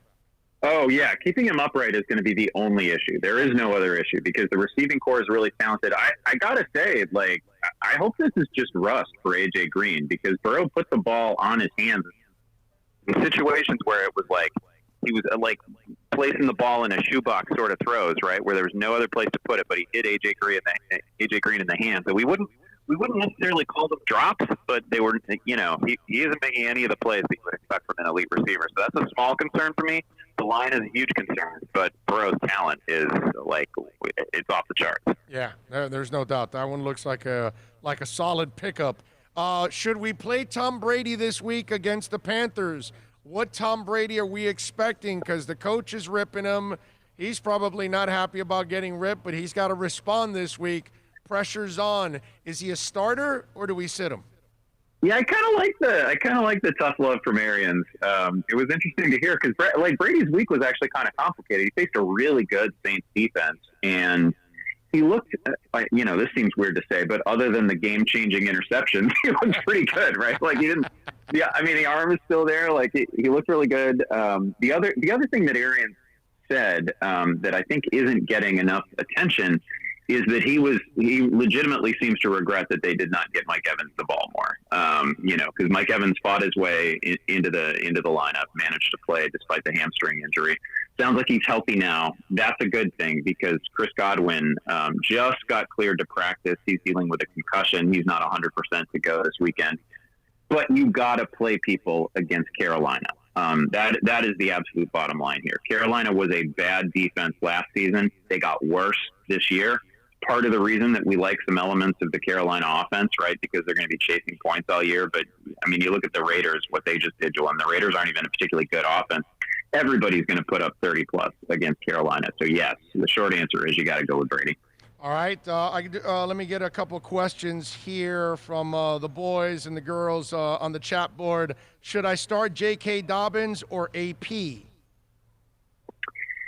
This is an interesting one. I feel like we're going to learn a lot about the Ravens backfield this weekend because even though Dobbins had the 2 touchdowns last week, he didn't get as many carries as Mark Ingram. Mark Ingram was obviously great last season, and it also wasn't a particularly competitive game. Like they absolutely crushed the Browns. They had crushed them early, and so like I just don't know that it's going to actually be a 50-50 split all year. The thing is, it's such a good matchup for Dobbins. The Houston Texans' run defense was terrible in Week 1. Obviously, they gave up the huge week to Clyde Edwards-Helaire. And they were bad last year too. So I'm leaning Dobbins because I think eventually he'll get some targets his way. The one thing we know about Adrian Peterson is like if game flow doesn't go his way, he's probably got to come off the field because they're not going to throw to him a great deal. Big O need 2 in a PPR flex. Marquise Brown, Sammy Watkins, James Conner, Mark Ingram, Deshaun Jackson. That's G from Pennsylvania chiming in. Yeah, it may not feel great to go with 2 members of the Ravens offense, but that's what I'm going to do here. Again, I like this to kind of swing back to Mark Ingram this week. I think it's going to be a more competitive game, and that is going to mean a little bit more workload for Ingram.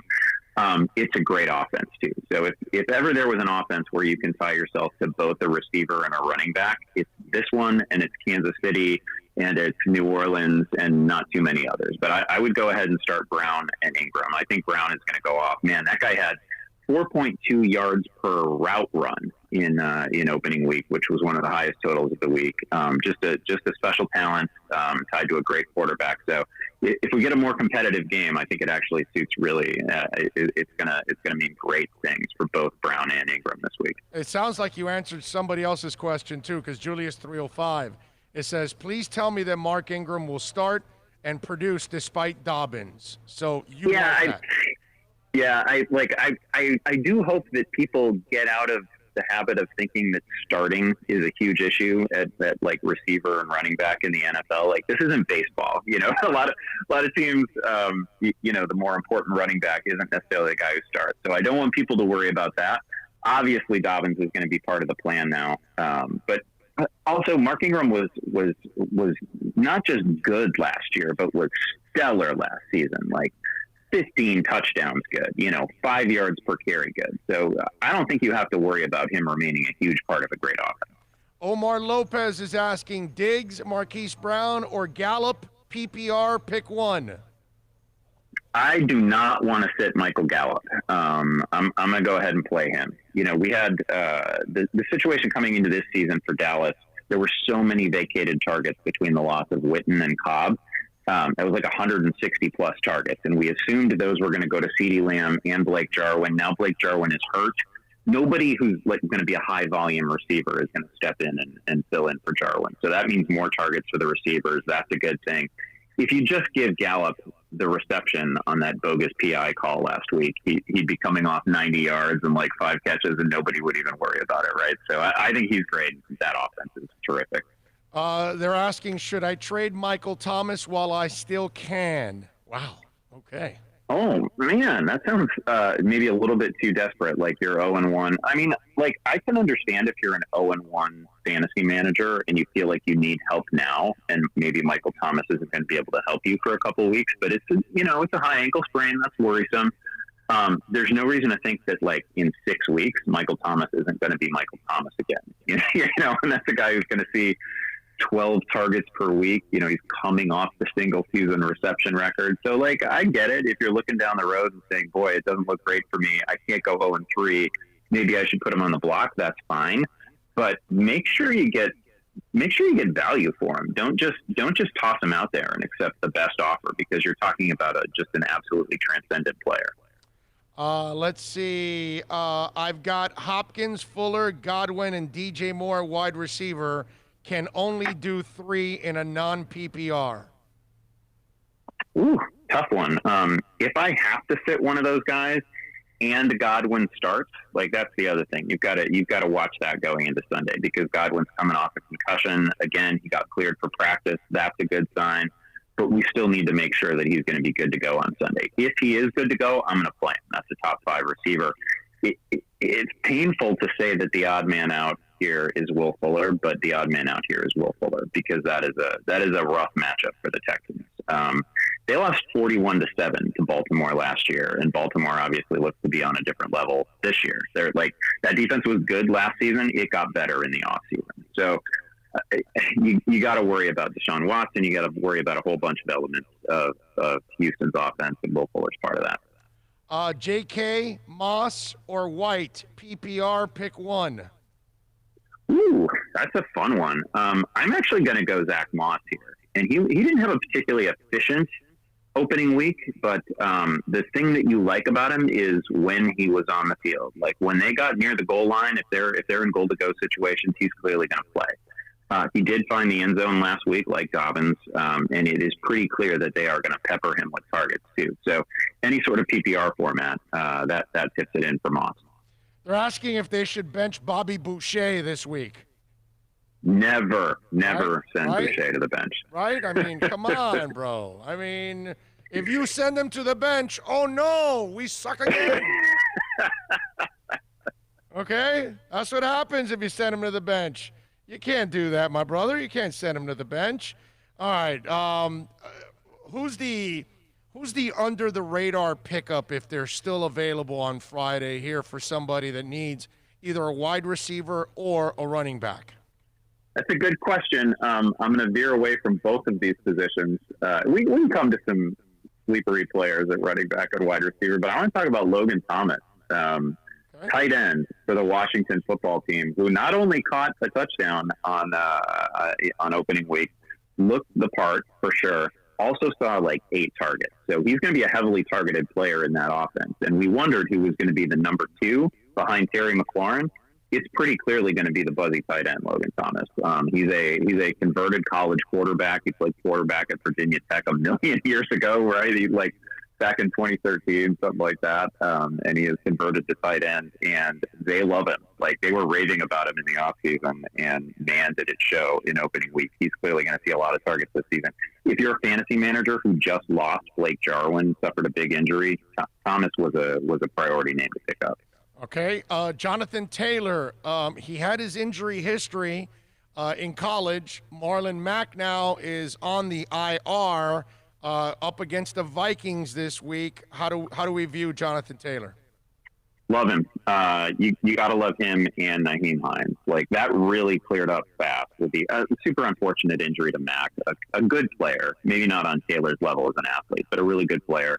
That was going to be a complicated 3-person backfield, and it just got a whole lot less complicated. We know that Taylor's going to start. We know that he's got track speed, super shifty runner in college. The one sort of knock on him coming into the NFL is that he did not have a major receiving workload as a collegiate player. But that doesn't always mean a guy can't do it. You know, like James White didn't have a huge receiving workload at Wisconsin. Melvin Gordon didn't have a huge receiving workload at Wisconsin, but those guys can catch the ball. They threw immediately to Jonathan Taylor, and he was good. Nyheim Hines also saw 8 targets, caught them all. Like the usage that we saw from those players in week 1 is what we're going to see the rest of the season, assuming they both remain healthy. And Taylor is obviously the higher upside guy there. He's the sort of early down thumper who can also obviously catch the ball. So if he's getting 65% of the snaps, which seems reasonable to me, he's got a shot to finish as a top 10 fantasy back. A guy that was, it was in the discussion, a disagreement, an argument, whether he is going to be a guy or not, is Ronald Jones II. Some people stayed away. Some people got on board after 82 yards last week and against a tough defense. Where do you stand with Ronald Jones this week against the Panthers? I love that you asked about him. You got to play him this week. You absolutely have to play him this week. And listen, Ronald Jones could drop a couple passes, miss a block, and we never hear from him again, right? That's possible. It's Tom Brady, it's Bruce Arians. Like, that's definitely in play. they brought in Leonard Fournette for a reason, but Fournette was barely a rumor in opening week. And he did just show up with the team. And to Jones's credit, not only did he see a pretty healthy workload, but 80-plus total yards against a very good Saints defense is promising. And then, again, it's the Carolina Panthers. They just gave up 3 touchdowns to Josh Jacobs. They are going to have a lot of weeks in which they give up multiple touchdowns to a running back.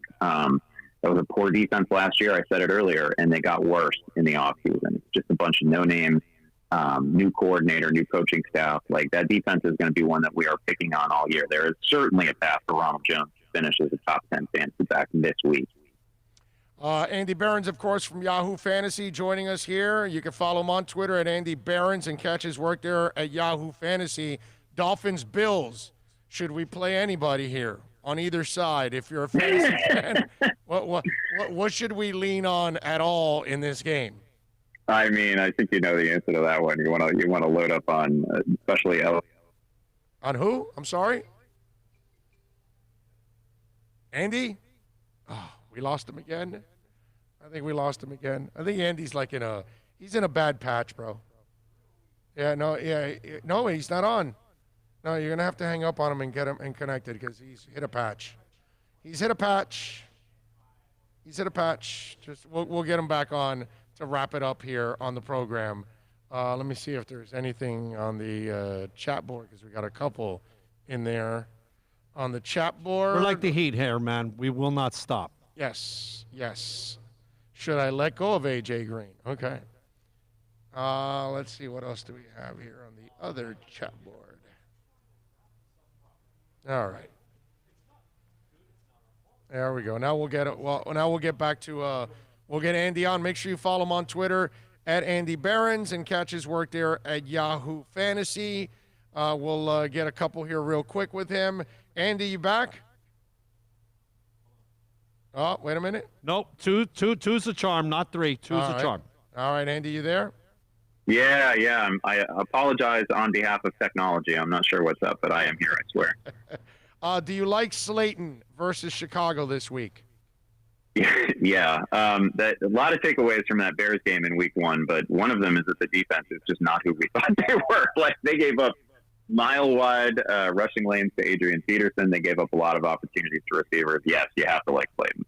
Oh, and by the way, on the A.J. Green thing, someone's asking, should I let him go since you were kind of like worried about A.J. Green? What do you do? Do you still hang on to him? I am legitimately worried about A.J. Green. Like, he saw a ton of targets, both this week and last week, and, Burrow is putting balls on his hands in there, and he's just not coming up with them. So I'm worried. But it's not. I mean, AJ Green over many seasons, like, he's like a 7-time Pro Bowler. He's been a great player. He didn't see the field last year at all. Like, I'm willing to give AJ Green a pretty long leash here because the upside with AJ Green is one of the very best receivers in football. It's just disappointing that he hasn't been able to maximize his opportunities in the first 2 weeks. So, if you're in like an 8-person league and there are stars on the waiver wire, I might consider it, but otherwise, no.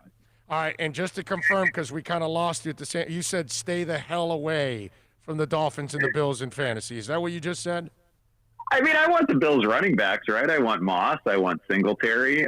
Josh Allen is going to be good at the goal line, but other than that, yeah, I can stay away. No, but I don't want to be part of that Dolphins running game, which I still don't understand. Like, that was a lot of Myles Gaskin. Yeah. Flo doesn't screw around. If you're playing better than everybody else, you're going to play, dude. That's just the way he does things. Yeah. He doesn't care if you signed somebody or drafted somebody. If the undrafted dude is better, he's going to play the guy that's playing better right now. So that might have been a little bit of, hey, Breida, get your ass in gear, and then we'll get you out there a little bit more. I don't know, but it was one that threw all of us completely off. But I'm with you. Now, on the Bills running backs, they're no more than a flex, right? They're probably a flex, but this is obviously a great matchup. And again, the thing that you like about Moss is he's both getting receptions and he's getting goal line work. So I think that's somebody who can play his way into a pretty solid RB2 role eventually. There you go. Follow him on Twitter at Andy Behrens and catch his work there at Yahoo Fantasy. And tell him what you're doing to get everybody prepared for their Fantasy Sunday, my friend. Well, we've got a daily fantasy podcast on Yahoo Fantasy, and you can check it out right now. It's the Yahoo Fantasy Football Forecast. Myself and Liz Loza are previewing every Week 2 game. That is the most recent podcast, so please go check that out. Somebody, by the way, is asking about Chris Thompson, if he's a good pickup in a PPR league. What do you think? Not especially, because James Robinson kind of has that job on lockdown. There's going to be weeks where Chris Thompson is pretty good and gives you like 5 catches, but his upside is clearly going to be limited by James Robinson. Andy, you're a stud, my brother. We will catch up next week, my friend. I hope the 87 wins are yours, because I know you're an 87 league, so yes. Hey, good luck to your Heat, too. Man, I am so behind Jimmy Butler right now. I love that guy. Kicking that ass. That's right. You're a Bulls guy. That's right. So let me ask you something. I was talking about this. I'm team Jimmy now. I'm fully team Jimmy. Okay, so is this an indictment on the young guys in Minnesota and Chicago? Like, because the young guys in Miami obviously love this guy, but maybe the young guys in Miami are dogs, and we have no dogs in Minnesota and Chicago from those young guys. Watch out. Sorry, that truck's going to hit you. Hold on. You got a truck backing up. I think my wife just set off the smoke detector is what is happening here, so that's cool. Yeah, short answer, I think you're right. I think it is an indictment of the young guys in Chicago and Minnesota, because I guess that Jimmy's not for everybody, but man, he's for me. All right, go grab a bucket and turn off that fire. Be careful. Thanks, Big O. All right, brother, later. There you go. Andy Behrens, man. Fire alarm and all.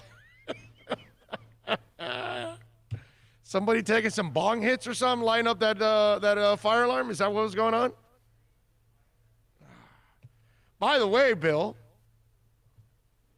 do you know who is 11 games above the number in the NBA? Do you know who's 34, 23, and 1 against the number in the NBA playoffs? I only get one guess. You only get one guess. Is it the guy sitting to my right? Yes. That has an extremely swelled head? Yes. That couldn't get into the dealership right now because he couldn't get through the door. Yes.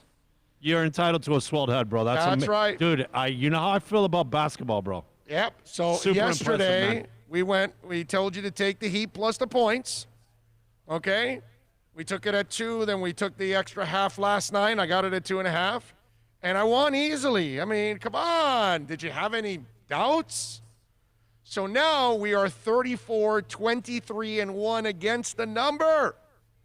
Now, I went with the over in the game tonight. I'm taking that off the board. Okay? I am not going with the over 211 for tonight. I'm going to go Denver plus 7 now. I'm going to take the points. Denver came in flat the last time because they were tired. I think Denver, after coming back twice from 3-1, they're going to say, guys, we can't dig ourselves in a hole anymore. The Lakers are not the team that you're going to come back on from 3-1. They're much better than the 2 teams we just played. They're more focused. They wanted more. The Clippers were talented, but they didn't want it. The Lakers want it. Okay? LeBron is focused. So I think the Nuggets are going to go balls out tonight. They're going to play hard. They're going to keep this game close. They're going to lose. Okay? I think the Lakers will win tonight. This is going to be a rough series for Jokic because they can roll 3 guys at him. And that's going to be really, really tough. Jamal Murray is going to have to be outstanding in this series. He's been outstanding as it is, but he's got to be, stupendous every single night. But I'm going to go Denver plus 7 tonight. I think Denver will keep it close enough in this game to win within the points and give us a victory. Saturday, Boston is favored by 3. Yeah, the over and under is 206.5. I'm going to leave the over and under because it's just a little too close with these defensive teams. But I'm going to go Miami plus 3 here. Boston is pointing fingers. They're complaining. They're coming apart at the seams. Miami has proven that they can hang with them. They don't get flustered when they fall behind them or anybody else. I'm going Miami plus 3. Those are my 2 games over the weekend. On Saturday, I will give you, I would imagine that the Lakers and Denver are probably playing on Sunday also, game 2. I will give you on Saturday whatever the number is for that one, and I'll give you a pick for that one because we're on a roll right now. We got to continue this roll here, and hopefully we will stay hot for all of you out there so you can enjoy the ride with me because if you've been betting all of our picks in basketball, you are enjoying one hell of a ride right now. Switch gears, please, sir. Join a little Monet, all right? A little Monet. All right, we're going to talk a little football. We're going to talk a little Dolphins football. Alan Poupart covers the Miami Dolphins on a daily basis for Sports Illustrated. He joins us next. America's premium sport compact sedan is at Acura of Pembroke Pines, and this is how we do it. 2020 ILX, $199 a month, $199. And Acura of Pembroke Pines, the #1 volume Acura dealer. Hey, it's Big O. For all of your family dental needs, please reach out to Moody's Dental. I've known Eric for a while, a big fan of our show. Call him at 305-821-0231. Whether it's you or your kids that need some dental help, whether it's implants, Invisaligns, they are the experts. Or if you're just looking to fill a cavity or clean your teeth, or maybe even get a crown, you are going to love the professionalism, the family-like atmosphere. And of course, when you talk about being clean, that's what it's all about in today's society. You are going to go to an extremely clean place. Go to moodyusdental.com, go to the website, follow them on Facebook, Instagram, and Twitter at Moodius Dental. Tell them that Big O sent you. 305-821-0231, or go to moodyusdental.com. Are you tired of watching the same old travel videos on the internet? Well, then check out MikeNoGoZones.com, a travel documentary that's breaking barriers. I go to the places that the media tells you to appear, where no one else dares to go. Baltimore, Opa-locka, South Side of Chicago, and more. Go to MikeNoGoZones.com. Hey, it's Big O. For all of your CBD, THC, or hookah needs, you got to get on down to VSS West Pines at 12397 Pembroke Road. Yes, they have got legal THC. You've got to check it out. And they've got, of course, when it comes to CBD, flower, tinctures, edibles, for all kinds of reasons, whether it's pain, stress, anxiety, you name it. And don't forget, when you mention my name, you'll get 20% off. Tell the boys out there that I told you to get on down to VSS West Pines, 12397 Pembroke Road, and call them 954-613-3367. Legal THC, CBD, all of your hookah needs. You go to VSS West Pines.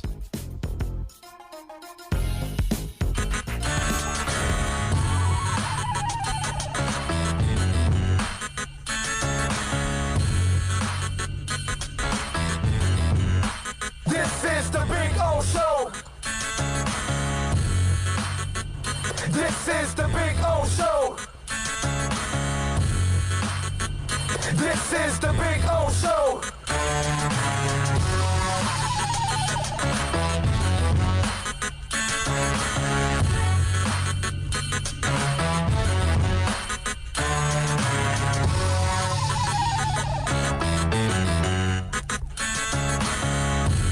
All righty. This is the Big O Show. Switching gears here, we're going to talk a little Miami Dolphins football. Alan Poupart does an excellent job of covering the Fins for a very long time, and he's doing it now for Sports Illustrated. You can follow him on Twitter at @PoupartFins. Alan, what is this year for you? Is this like year 36 on the Dolphins beat? Which one? What is it? 31, 32. I can't count that high. All right. Okay. All right. I knew it was somewhere in the stratosphere somewhere out there. So tell me, when you see them release Ruddock this week and they sign the Sinet kid, and then they don't put Tua on the injury list, has Tua taken a step closer to being ready to play if needed?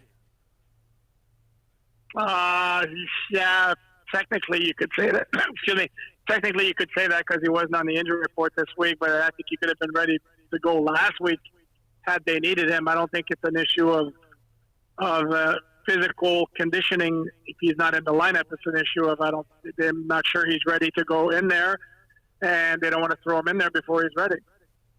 Yeah, and that's why. Listen, I don't think they're hurrying up to try to get him there or anything like that. I just think this is kind of part of the process. but there must have been some level of confidence this week, right, when you release Jake, because that's a guy that at least you're familiar with. He's familiar with you, and at least you can throw him in there and hope to keep the ship kind of afloat. When you put that young kid in there in the practice squad, then you really have nobody to lean on if Fitz happens to get injured. Well, if we're going to be real honest here, yes, and being polite, I think if they get to the point where Jake Rudock was in the game, they'd be in trouble regardless. I don't know that reach the net makes much of a difference. To be very honest, I think the whole goal is to have the guy out there. But remember, scout team during practice is one consideration for having a third quarterback on the practice squad. I think ideally, if something were to happen to Fitzpatrick, you'd see them go after a veteran during the week and not necessarily count on one of those practice squad guys. Yeah, no, I was just thinking, I was being nice, bro. Instead of saying a sacrificial lamb, I'm just saying, try to keep the thing afloat there. But yeah, no, I get what you're saying overall. At running back, how did you read into the whole Myles Gaskins thing? Because a lot of people wanted to make it kind of a thing that, hey, wait a minute, you went and signed, you traded for Breida. Why didn't you use him more? Why did Gaskins get all that playing time? So walk us through what you saw in training camp leading up to this game. Well, in the practices that I saw, and I saw pretty much every open practice that was open to the media, I'll be honest with you, I thought Gaskin looked just as good as Breida did. So the fact that he got the carries once they went away from the base package with Jordan Howard as a running back, I'm not sure I was necessarily shocked as some of my peers, even though it is a little bit strange considering you threw a fifth-round pick to the 49ers to get Breida in here in the first place. But the truth is, again, Gaskin looked just as good as Breida did during training camp, and he was rewarded for that performance with getting the carries against the Patriots in the opener. Alan, for me, I found it a positive. The way I explained it to Dolphin fans out there is I think they want a lot of what they did with the Patriots, where they have a group of backs, and this week, it might be Breida going up and getting a lot of the carries against the Bills. I think he likes the fact that he would have a stable of backs and then keep people off balance, because you really don't know who you're going to use in certain situations or against different teams, just like they do with the Patriots. Doesn't it seem like that's what they're trying to accomplish? Oh, completely. And it's just another facet of their team that's built off the Patriots blueprint, whether we like it or not. That's one part of it. Another part of it is their defense, which is built from the secondary back in, and which is what they've done here when they use all of their resources in the offseason to bring in Byron Jones and Noah Igbinoghene. So absolutely, they're following the same blueprint. And as you mentioned, New England has always been running back by committee for as long as we can remember. The one thing you want is you want all those running backs in that committee to be productive guys. And the question is whether the Dolphins have impact players at running back. It is interesting you mentioned Gaskin and Breida. If we make a lot of who got the carries, the averages were the same for Gaskin and Breida. They both were at 4.4 against the Patriots. Howard's the one who had the 4 rushing average out of the base package, which obviously wasn't working against New England in that particular game. Yeah. And to Howard's defense, he came in obvious short yardage situations, and then when you put Howard in, it kind of becomes obvious also what you're going to do. So really, it's imperative that your line, which did a great job of pass blocking, becomes a little bit better as a road grading line. You know what I'm saying? So it's almost like the scenarios are a little unfair to Jordan Howard too. You know what I'm saying? Yeah, true. But to me, the one stat I hated the most from that first game, if I'm a Dolphins fan, especially regarding the offense, is Howard played 9 offensive snaps and he had 8 carries, which basically tells you he's in the game, he's getting the ball. Right. I'm not sure that's necessarily conducive to great success for him and for the offense when he's in the game. And again, I'm no offensive mastermind, but it seems to me that you want to have him in there and do things other than just carry the ball every time. And let me tell you, Dolphin fans out there, you got to follow Alan on Twitter, because he does a great job of covering the team, writes some great articles, gives some great insight, but he's also really level-headed. And I thought a lot of people, Alan, took the lazy route and just ripped Fitz, to pieces. Oh, he played terrible. He threw 3 interceptions. And I was so happy to see you tweet out that, yeah, he threw 3 interceptions, but if you really look at it, only one was really his fault. Only one was a really bad throw. The other 2, you could argue that it really wasn't his fault. It was just bad luck at that moment, a player slipping, and another guy being held. Yeah, no question about it. And the narrative after the game when the media talking to Fitz is like, you really stunk out there. What do you have to say for yourself? And, of course, Fitzpatrick's been in the league a long, long time. He knows how the game goes. Certainly not going to mention, it's not my fault that there are circumstances that, that led to those interceptions. He took the bullets for, I hate that expression, but he put the blame on himself, basically saying, oh, yeah, I got to do a better job. But I thought he played fine. I mean, I know it was pointed out, and I can't argue the fact that there are times when the ball kind of floats out there. Didn't seem to be a whole lot of zip on his throws, but he also made some accurate passes. And the one, as you mentioned, the one that was a really bad pick was the one late in the first half. And again, on that particular play, and here's the thing is, if Adrian Phillips doesn't intercept it in front of the route that Jakeem Grant's running, if you look at that play, Jakeem Grant's well covered. And that was an issue. To me, the biggest issue on offense in the passing game wasn't so much that Fitzpatrick threw 3 picks, is that the receivers weren't getting open. And that's going to be a problem. And I understand the New England secondary is really, really, really good, but guess what? Buffalo secondary is pretty damn good too. Yeah, that one's going to be one hell of a challenge this week against the Bills. I thought, or let's just say, wasn't a pleasant surprise to see the offensive line pass block so well in the first week. And I know people say, well, they got a run block too. Listen, man, I expected it to be more of a sieve throughout the game, and it wasn't. So the fact that they got through that first stage so quickly, that they were able to perform pretty well in pass protection, how surprised were you that they played such a clean game all the way to the fourth quarter until they gave up a sack?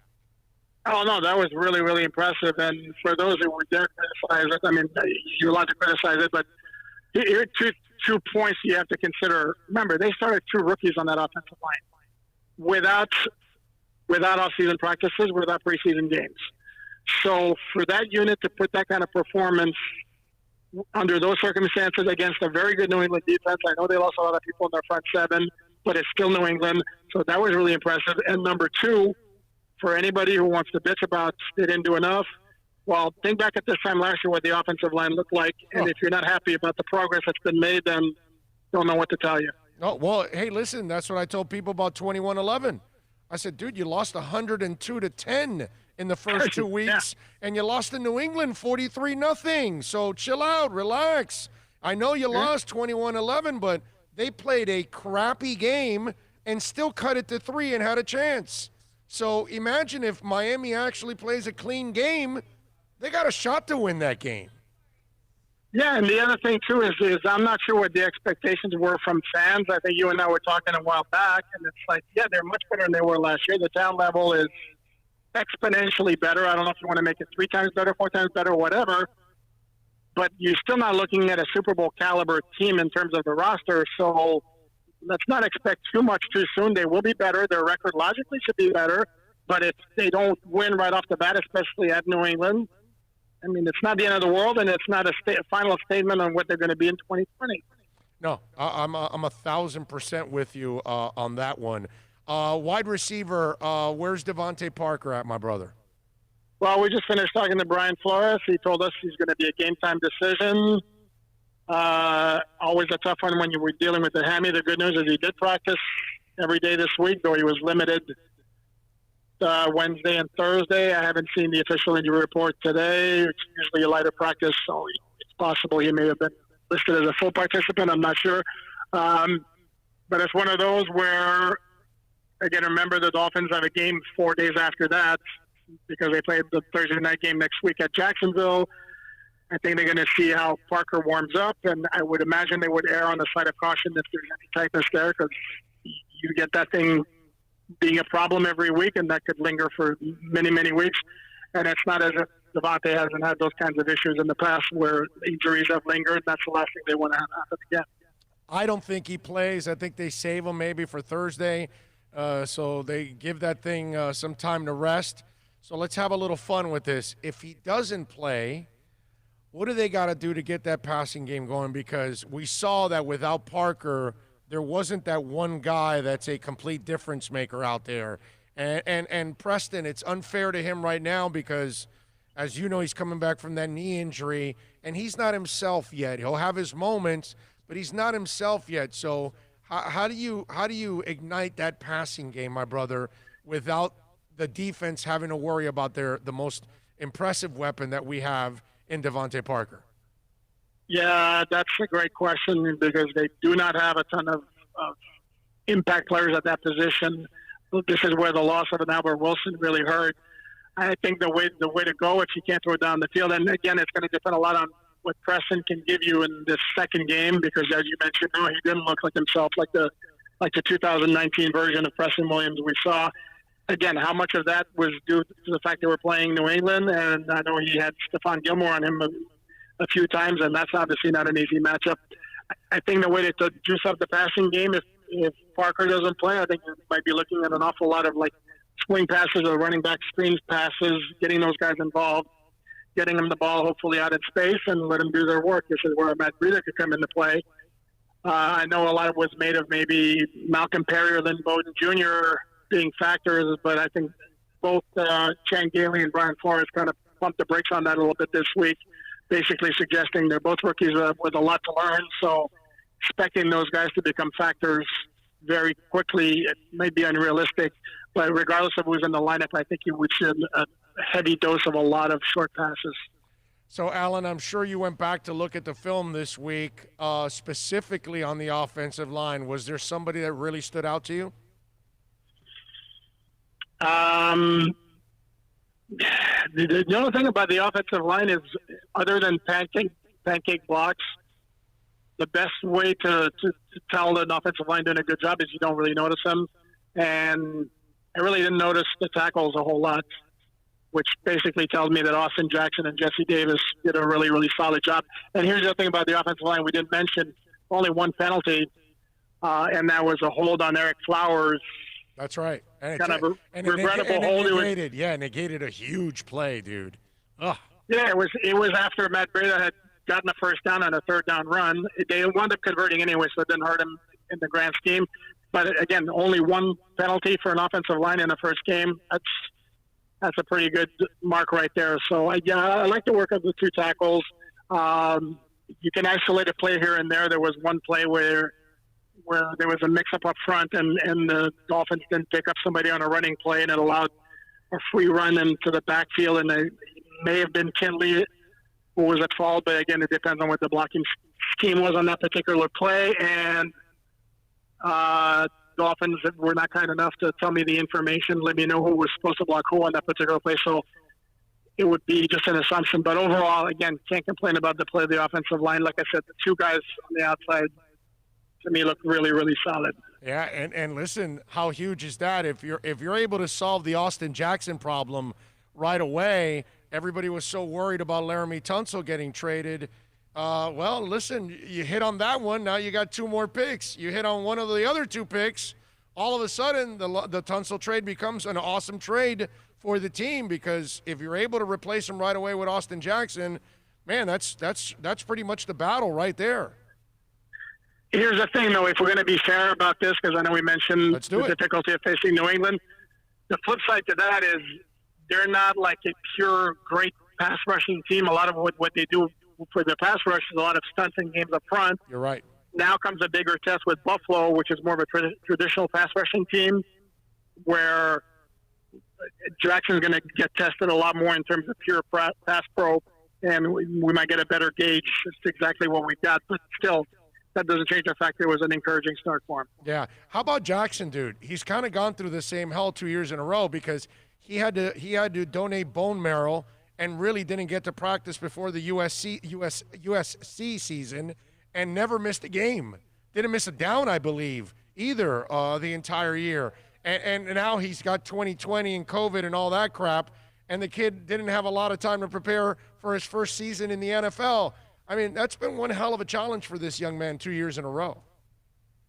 No question. And again, I know he got off to a bit of a slow start at USC last year, but he finished strong except for the Rose Bowl performance against AJ Epinesa, which was a tad problematic. But overall, he performed very well, and scouts were very high on this guy. And then the whole thing with him was he might take a little bit of time to reach his full potential and develop. Again, if that's the book on him, and you saw what you saw last Sunday, you cannot help but be encouraged. All right, Alan, we'll wrap it up with this. We expect a lot of what we saw last week, a running quarterback that'll occasionally pass the ball. You've got to stop the run and make him one-dimensional, make him beat you with his arm. How can the Dolphins do that with the Bills this week and make them more of a passing team than a running team? Well, number one, they got to do a hell of a lot better job containing the edge. I mean, how many times do we see the outside guy sucked in to the backfield or cut inside, and only to have the guy with the ball bounce outside of them? That can't happen. The other issue, which makes Buffalo a lot bigger challenge than New England, is that Josh Allen, for all the criticism he's taken over the last couple of years, and there has been a ton, actually has become a decent passer. If you look at his game last week, looked really good. And they added Stephon Diggs in the offseason to join John Brown and Cole Beasley for a pretty good trio of wide receivers. And John Brown's absolutely killed the Dolphins last year.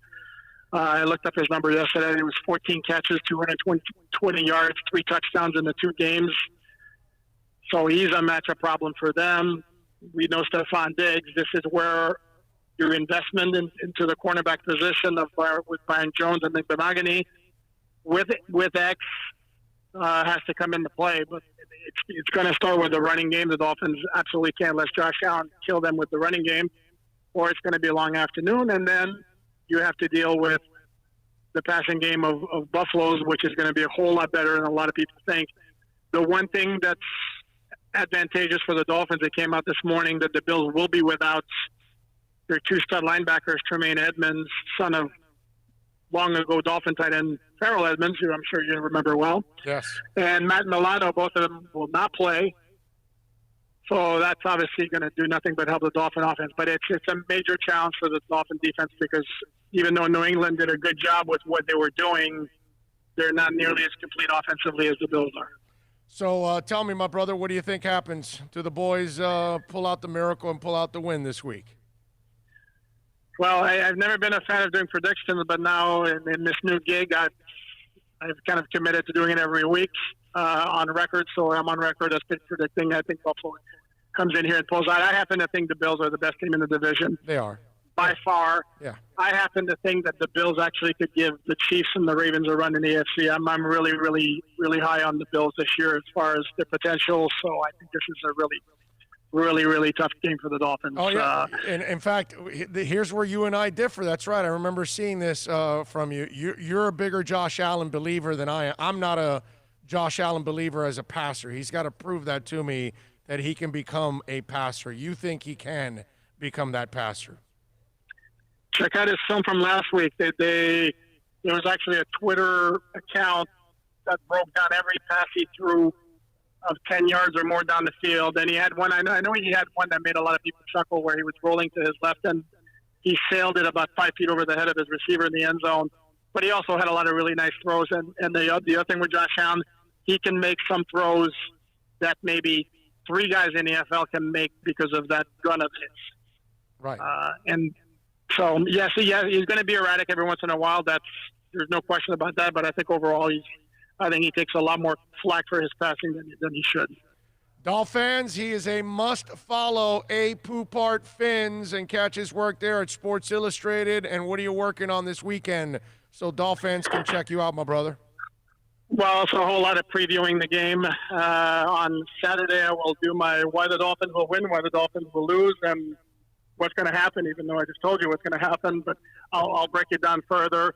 Probably have some sort of retrospective on the Dolphin history of home openers as well. There you go. A. Poupart Fins on Twitter. Alan, As always, you're a stud, my brother. Thank you for taking some time. Enjoy the football this weekend. You got it, buddy. Anytime. You got it. There you go, Alan Poupar, man. Good dude. An exceptional writer. Excellent insight. Must follow. I promise you. You will enjoy it as a Dolph fan following my man Alan Poupar. Good people there, as always. If you want to get in, 786-322-1105. We're coming to you live from Craig Zinn's, Acura of Pembroke Pines, the finest dealership out there. There is no better Acura dealership than this one right that down here. And when you talk about, oh, by the way, I'm looking at the 2021 ILX right now. It's a new body. The sport one is here. It's a white one with red leather interior. This is a badass vehicle. In fact, that's one I would have bought. If that was out, I would have bought this one. Okay? I got my Camry XSE from Craig Zinn, but in Toyota. But you guys know we have two Acuras at home. That one I love. It is sporty as hell, the 2021. You got to check it out. Come on out here, man. They will take care of you at Craig Zinn's Acura Pembroke Pines. $750 off. Military appreciation time right now. The 2021 TLX is in. Check it out. You could get financing as low as 0.99%. You could get the ILX 2020 model for $199 a month. Only $29.99 due at signing, plus tax tag and registration, folks. That's why I want you to come on down to the finest Acura dealership in the business. It is Craig Zinn's Acura of Pembroke Pines. I see where Giannis won the MVP. So, congratulations to Giannis winning the MVP. But I'm wondering that when you get that award and you're Giannis Antetokounmpo, do you feel empty with that award? Is that award satisfying? Is there something gratifying about that award when you get eliminated in the second round 4-1? Is it gratifying with that award when the team that eliminated you exposed you and said, you can't shoot? You still can't shoot. And you couldn't shoot. And so I'm not saying you don't deserve the MVP. All I'm saying is if they call you the MVP and then they award you the MVP and you're sitting home watching the playoffs because you got eliminated in the second round, that I got to tell you, that MVP trophy has got to be one that just is hollow. You know what I mean? It's just another one next to the one from last year that's going to collect dust. And if you're Giannis Antetokounmpo, you better fix your shot, my man. You better find a way to take that next step because, yes, you are the Greek freak. You are a complete freak. You can lay up from the top of the key. I get it. You're Mr. Super Stretch, all of that good stuff. But I still don't see a guy that can shoot. And if you're going to take your game to the next level, because what Miami did, others will copy now. And they'll say, okay, we've got to make it impossible for him to have a straight lane to the hoop. If we do that, it's over because you can't cover him. He's too damn long. Way too long. So Miami kind of exposed you because they've got a great coach that knows how to game plan. And now you're sitting there and you've been named the MVP. I'm just wondering because if you have any scruples, and I know Giannis does, because he's a good dude. All right, that guy is built the right way. I'm talking about humanity. I'm talking about being just a normal person. That guy's built the right way. That guy means well. That guy wants to work hard. That guy will give you his all, no matter what you pay him, a penny or $10 million. And so I know that his heart is in the right place. He's got to feel like crap right now.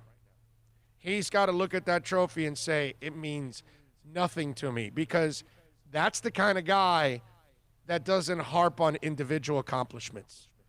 To him, it's way more painful that he didn't accomplish the team goal. Okay? Melo celebrates that MVP trophy. He tweets it out. He puts pictures. He has a party at a VIP in a club somewhere. And that because Melo has always been about him and his money, not about winning.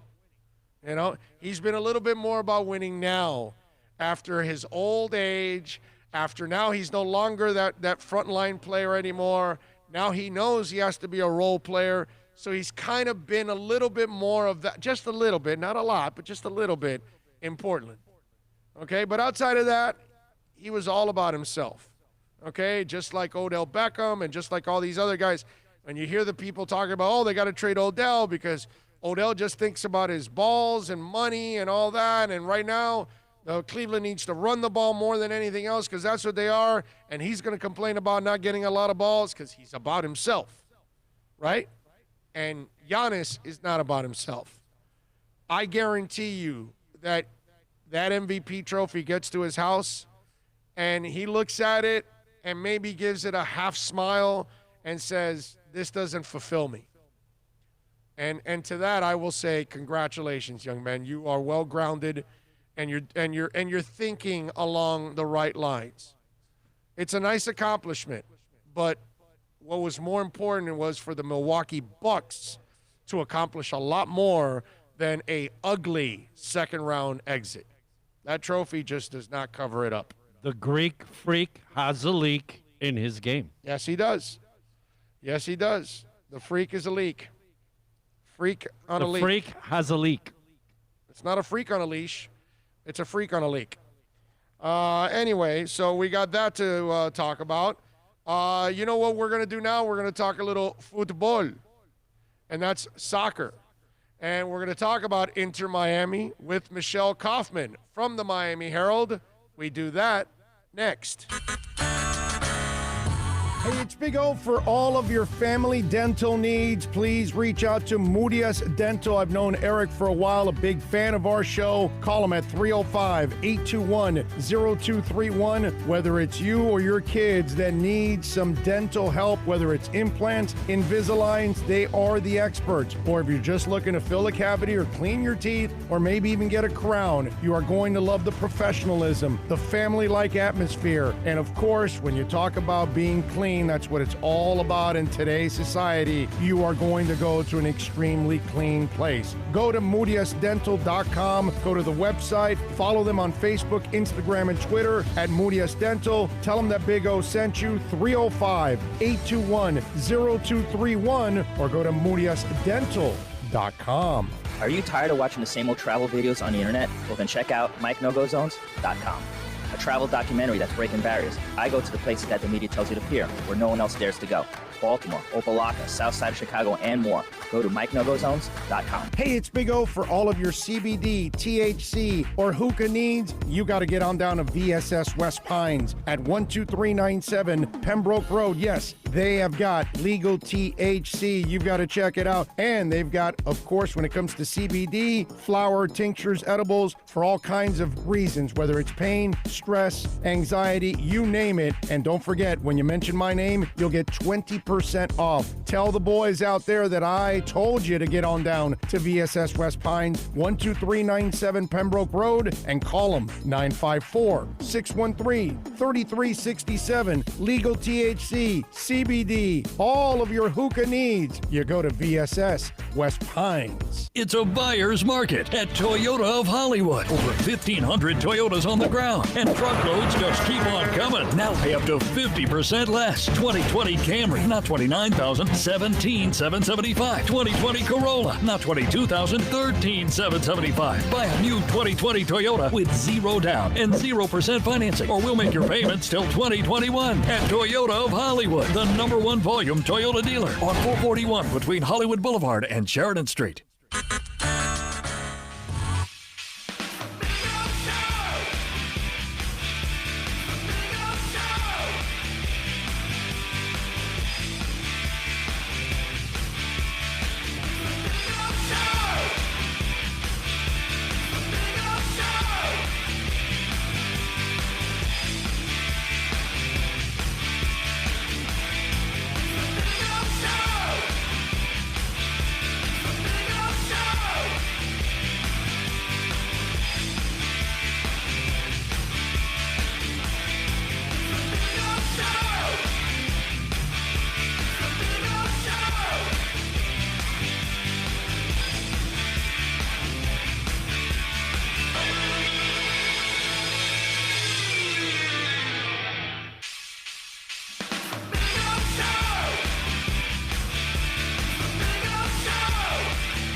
We're going to talk to Michelle Kaufman in just a minute here. She is going to join us to talk a little Inter Miami as they get ready to take on Atlanta United FC tomorrow. A game, of course, that you can listen to. All you got to do is download the Inter Miami app wherever you're at in the world. You can listen to us, myself, Alex Dono, Chris Whittingham, Thomas Rongan, Fernando Fiori. We will have the call for you pre-game, half-game, post, the entire thing, wire to wire, more to come.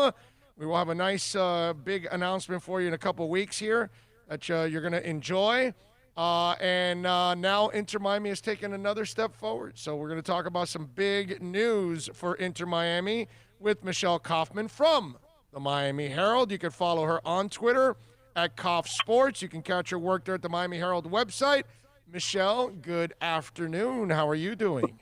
I'm doing well. I'm straddling between covering the biggest signing in this team's history and making my Rosh Hashanah dinner.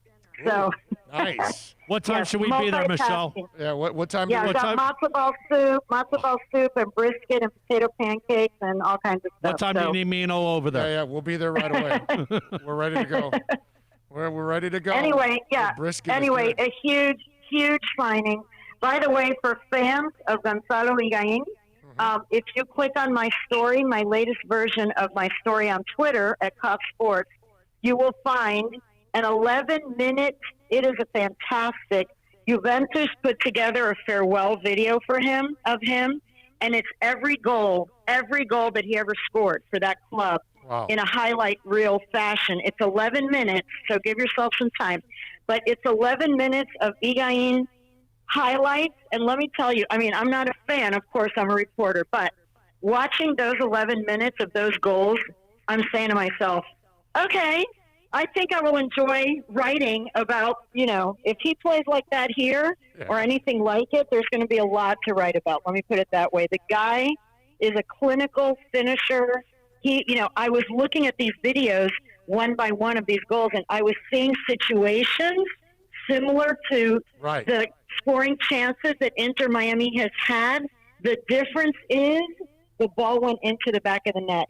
The buildup was there. The players were in the same positions, but when he gets it, he finds the back of the net. Even if he's in the middle of a bunch of people, he somehow sees a clear path to the goal. So it was really, really impressive. And again, if you're not readers or listeners want to see every goal that this guy scored for Juventus, they put together a fabulous. It was like grazie. It was grazie Pepita, whatever. They did a video of every goal he scored for them.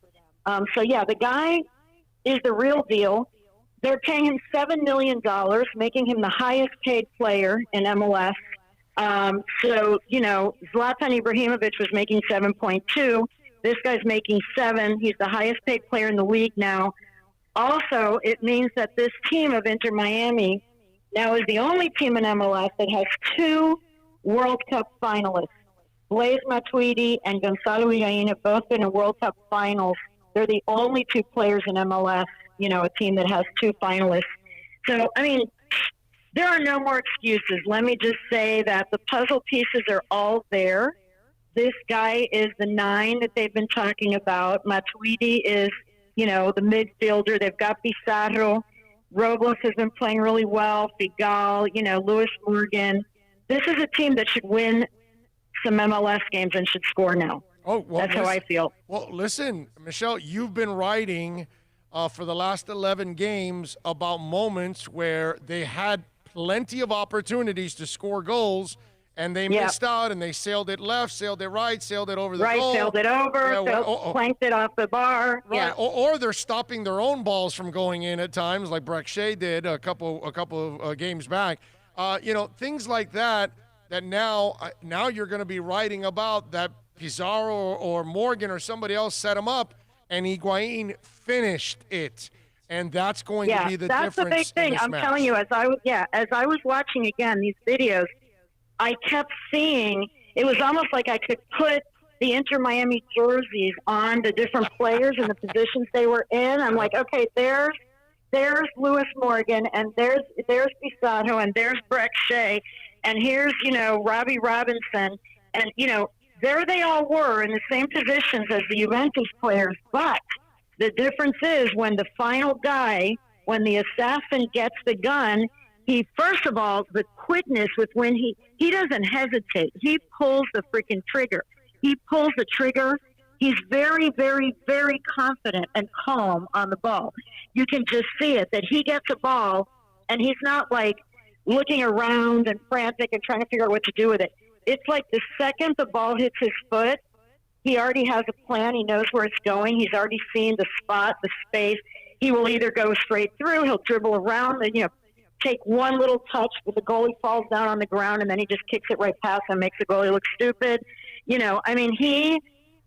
a finisher. That's the word. The guy is the finisher, and that is what this team has really been lacking. The forward position on this team is probably the youngest position because it's, Julian Carranza, who's 20, 21, Matias Pellegrini is 20, Lewis Morgan is young, Robbie Robinson is right out of Clemson, college kid. So it's not that these aren't big players with upside, but these are not players who have played in World Cup finals and in Champions League. And, this guy has so much experience at finding the back of the net, and I think he will be a huge inspiration. I mean, two of those young guys are Argentine, so this is going to be amazing for them to be playing alongside such a mentor as him, Yep. So it's going to be really interesting. I mean, I'm very excited to see him play. And one more thing, he's going to open it up for others now because he's going to attract so much attention.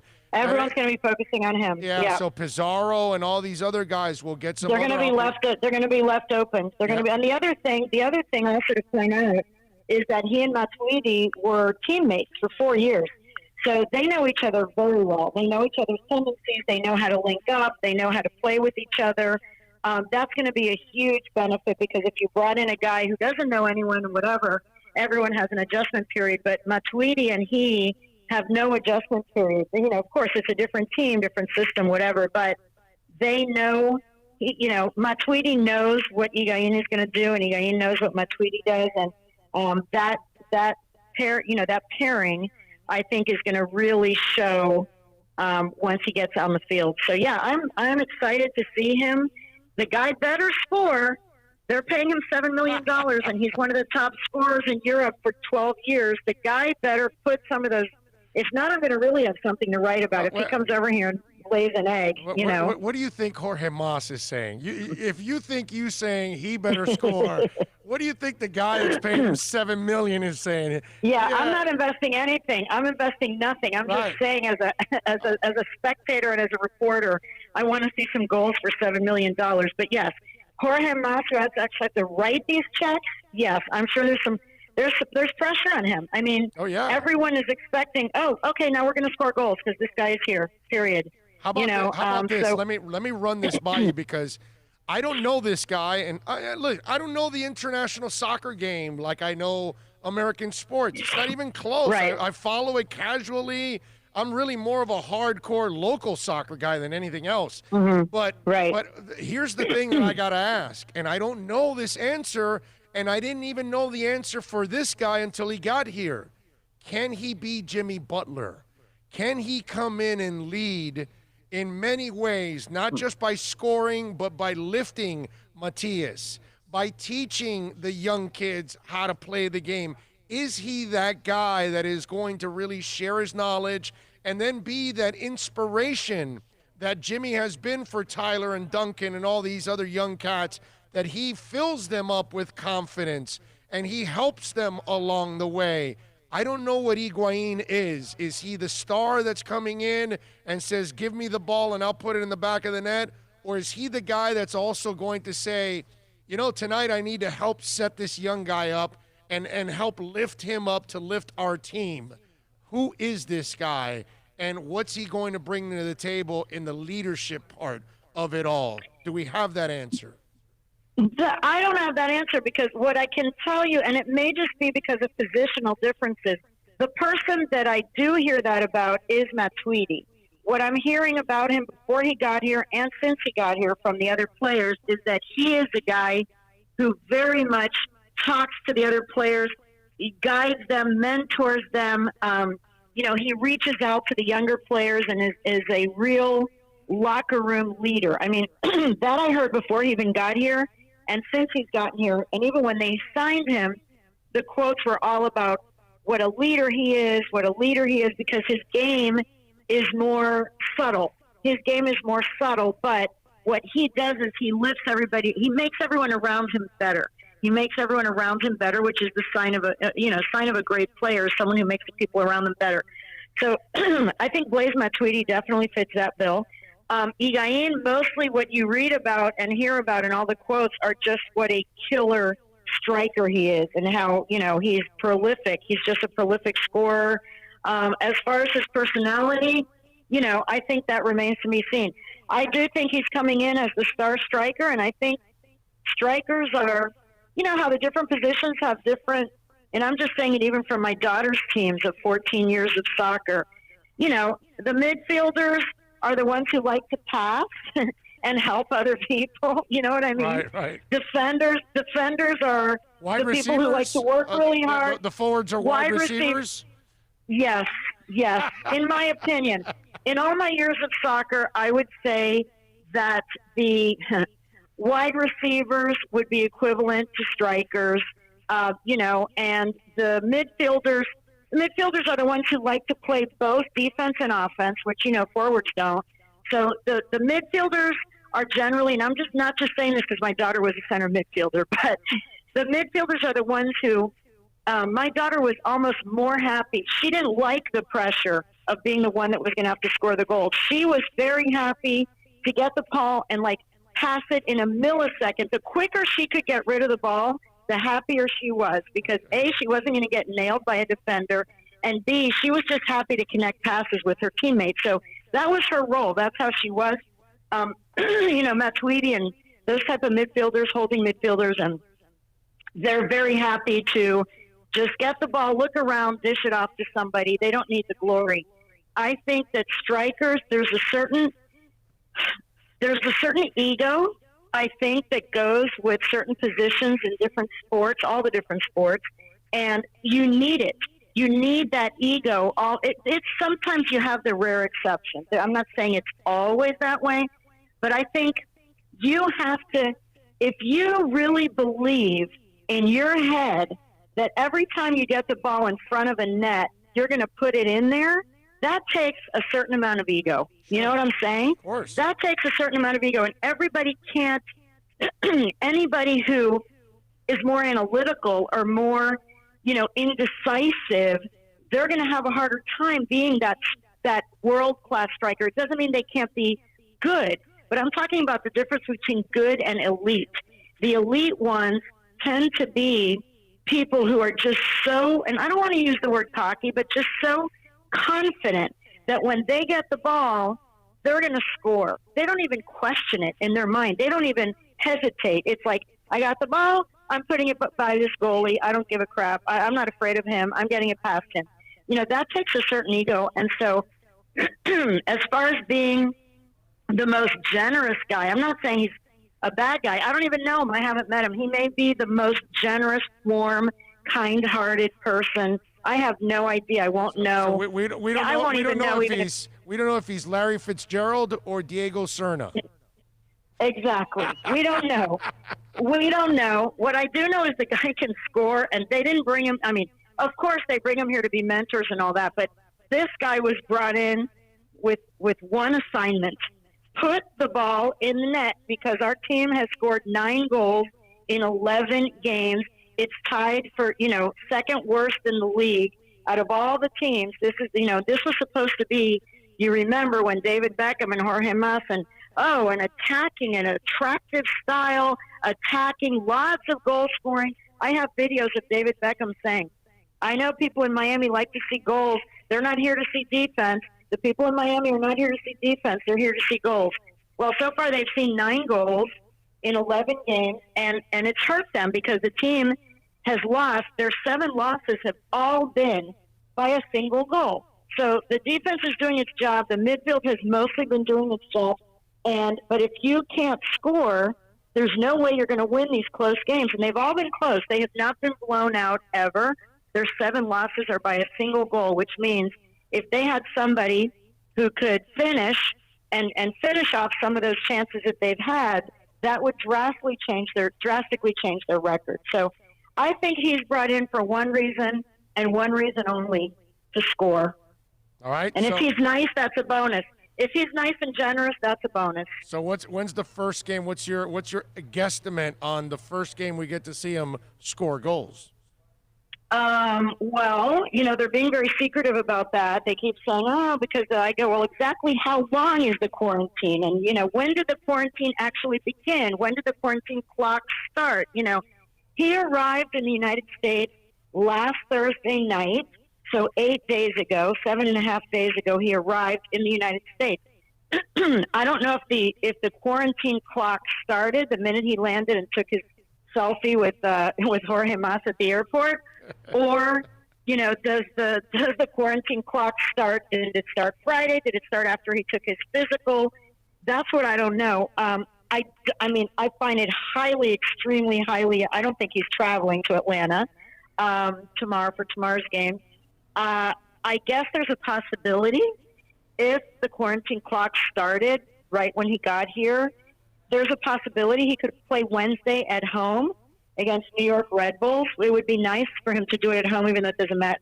It's not like there's any fans, but, at least it would be on the home. Well, there's the fans are outside the gate. Yes, okay, the fans are outside the gate. Hey, those fans are awesome. Let's not diss those people, okay?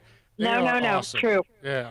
The fans will be there in the parking lot setting off the pink smoke bombs and their drums and everything. So it's possible they could bring them in maybe on Wednesday. That would be the earliest. More likely, I think, would be the game at Philly, which is the following Sunday. And, Philly's a good team. But again, it's possible for the home game that they bring him in. I don't know. It will have been more than 10 days that he's been here at that point. It will have been 13 days since he arrived in the United States. That would be 13 days. If he were to enter a game Wednesday, it would be 13 days since he landed. So I don't really know, and nobody will tell me when did the clock start, and is there is it exactly 10 days that he has to be quarantined? Is it 12 days? Is it, that's the only thing I don't know. So possible on Wednesday, I would think more likely the Sunday game at Philly, but who knows? I mean, they don't tell me all their secrets. I wish they would, but they don't. If I remember correctly, I think when they announced the Matuidi signing, it was right before the Orlando game, and it was an inspirational performance of a 3-2 win. So now that this is official, I'm hoping for an inspirational performance against Atlanta tomorrow, and maybe I would think so, 2-0 because win. I agree, because the thing is, now that these players know that this guy is their teammate, this world-class player, I think it definitely, injects them with some energy, with some confidence. Even if he's not on the field, he's on their roster. That name is on their roster. And, let's admit, these guys want to impress him, too. This is a big world-class star, World Cup star, Champions League star. They want to show him that they're good. They want to show this guy that they know how to play, and that, he's going to be proud to be their teammate. They don't want to go out there and look stupid. So I think that they'll be inspired. Just the fact that he now has their same jersey as them, and he's on their roster, whether he's there physically or not, he's part of this team now officially, and I think that will inspire them. Just that alone will inspire them. Then, of course, when he's on the field with them, going through warm-ups and, playing with them, that's a whole other level of inspiration. And, but even just him being on the roster, I think, should lift them. And Atlanta's a mess right now. So if ever there's a time to take advantage and try to get some points on the road, this is it. Yeah, they've unloaded everybody already. So, you gotta take care of business against Atlanta on Saturday. Follow Michelle on Twitter at Koff Sports. You can get all the breaking news on Inter Miami as she covers it on a daily basis for the Miami Herald. Michelle, as always, you are awesome. Thank you for taking some time. So are you. All right. And your beat is getting more and more fun every single day. I really definitely got more fun today. It got more fun today. Yeah. I think the Heat and the Heat and Inter are going to be the teams that are going to be down the line, those are the teams that a lot of fans are going to be clamoring for, because I think you're going to see a lot of consistencies from those two franchises, because they're driven like crazy to win, and it's a little easier to turn over rosters and things in those sports compared to football. It's a little bit more challenging in football. Soccer, you can make things, and you can one player could make a huge difference in basketball and in soccer. One player on a football field, even a quarterback. There are too many moving parts. Many moving parts. Well, we know that. We know that from Dan Marino. Exactly. Right. The best quarterback and couldn't. Right. Exactly. Because it's about all the moving parts around them. Yep. All right, Michelle, you're awesome. Enjoy the game tomorrow. Let's see if they get a win. Be good. Yep. All right. Take care. Bye bye. Michelle Kaufman, as always, coming through and strong. And Higuaín is going to be fantastic. What an addition. Jean-Luc says, Jorge Mas is already showing himself to be a great owner. Think about this, dude.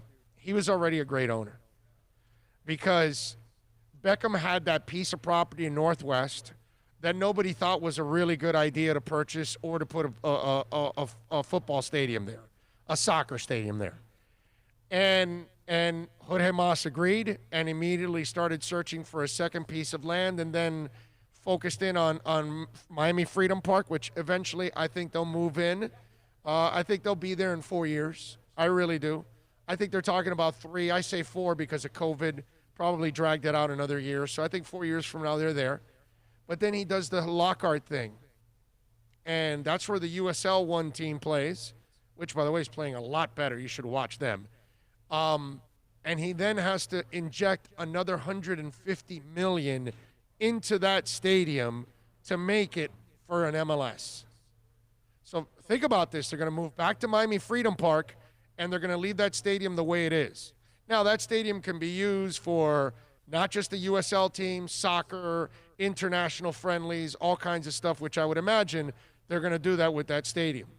But the man put in $150 million for a stadium that a couple years from now is going to have 400 or 500 people, because that's what goes to a USL 1 game. Maybe 400 or 500 people on a good day. And he's got suites that are just like, I mean, they're monstrous, dude. They're super nasty suites that are right on the field. I mean, literally on the field. You are on the pitch. It's awesome. I'm telling you, he's as great an owner as it gets, dude. Guy, for one team, has 3 properties and then brings a second soccer team in? Are you kidding me? It's ridiculous. Guy, and look at him. He said he would get 3 international players, and sure enough, he did. He got a young one and 2 established stars. It's crazy, dude. And really, Matias and Pizarro could have been both international slots and only one, but they had the flexibility. They can move one out of that because of the salary. And again, they set themselves up. So technically, they got 4 international spots. Okay? Oh, man. He is, and trust me, as I work for him, okay, and it's not because I work for him. I was saying this before I worked for him. I've been a Jorge Mas believer for a long, long time, dude. And let me tell you something, man. That guy, I see it firsthand. He just is dedicated to winning. That's a great owner. It's good to have the Mickey Harrisons and the Jorge Mas and let me tell you, I think Stephen Ross is a great owner. He just had to find the right football people because he's willing to spend, and I think he finally got it. And in hockey, I think we have great owners too. They just got to figure out and hire the right people. But they're great owners, man. They're willing to spend all. They will do anything it takes to win. You can't ask any more from Viola and Sifu. We're pretty lucky down here, man. I know Sherman and Jeter have got to kind of prove themselves. Once their players come up for, arbitration eligible and contracts and all that, in a few years from now, we'll find out. We'll find out 3 years from now when you got to give Sixto Sanchez a contract, or 3 or 4. When you got to give him a contract, we'll find out if you're willing to give him a contract. And then we'll know if you're dedicated completely to winning, not just unearthing talent and then letting it walk out the door like the other guys did. Because the other guys did find people. They just couldn't keep them.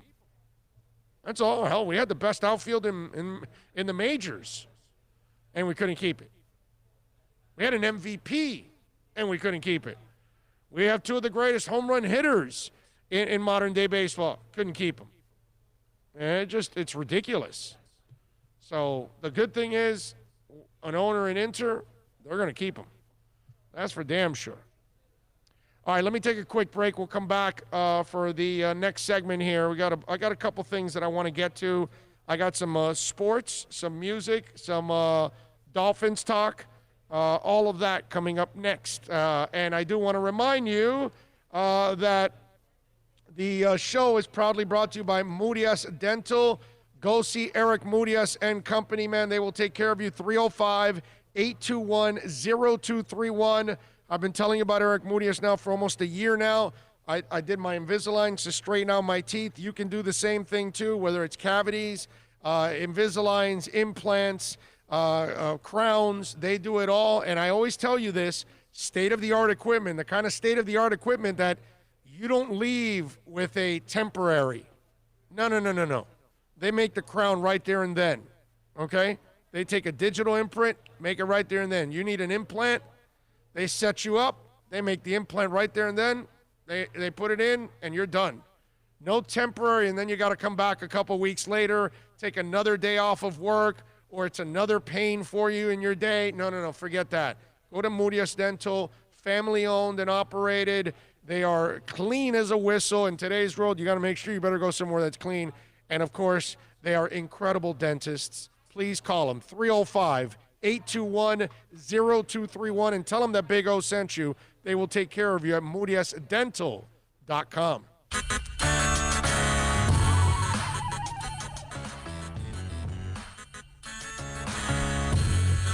America's premium sport compact sedan is at Acura of Pembroke Pines, and this is how we do it. 2020 ILX, $199 a month, $199. And Acura of Pembroke Pines, the #1 volume Acura dealer. Hey, it's Big O. For all of your family dental needs, please reach out to Murias Dental. I've known Eric for a while, a big fan of our show. Call him at 305-821-0231. Whether it's you or your kids that need some dental help, whether it's implants, Invisaligns, they are the experts. Or if you're just looking to fill a cavity or clean your teeth, or maybe even get a crown, you are going to love the professionalism, the family-like atmosphere. And of course, when you talk about being clean, that's what it's all about in today's society. You are going to go to an extremely clean place. Go to MuriasDental.com, go to the website, follow them on Facebook, Instagram, and Twitter at Murias Dental. Tell them that Big O sent you. 305-821-0231, or go to MuriasDental.com.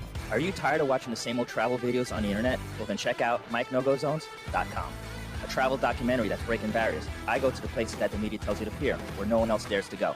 Baltimore, Opelika, South Side of Chicago, and more. Go to MikeNoGoZones.com. Hey, it's Big O. For all of your CBD, THC, or hookah needs, you got to get on down to VSS West Pines at 12397 Pembroke Road. Yes, they have got legal THC. You've got to check it out. And they've got, of course, when it comes to CBD, flower, tinctures, edibles, for all kinds of reasons, whether it's pain, stress, anxiety, you name it. And don't forget, when you mention my name, you'll get 20% off. Tell the boys out there that I told you to get on down to VSS West Pines, 12397 Pembroke Road, and call them 954-613-3367. Legal THC, CBD, all of your hookah needs. You go to VSS West Pines.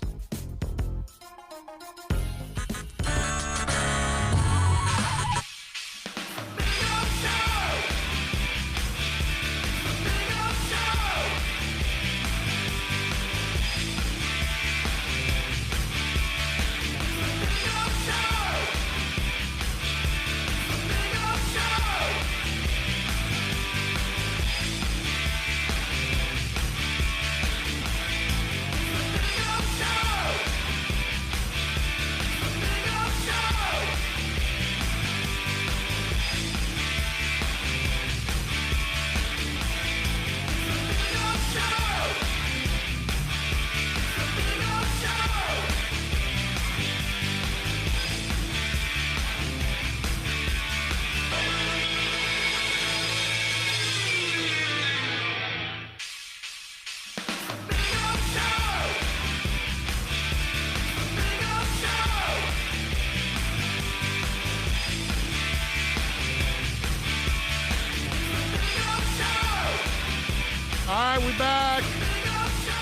let's talk a little music here and fill in. We always give you a little music on the day before I get to a couple of things I want to talk about football-wise. As we always talk a little musica. Today, let's give you some of the birthdays. We start off in 1939.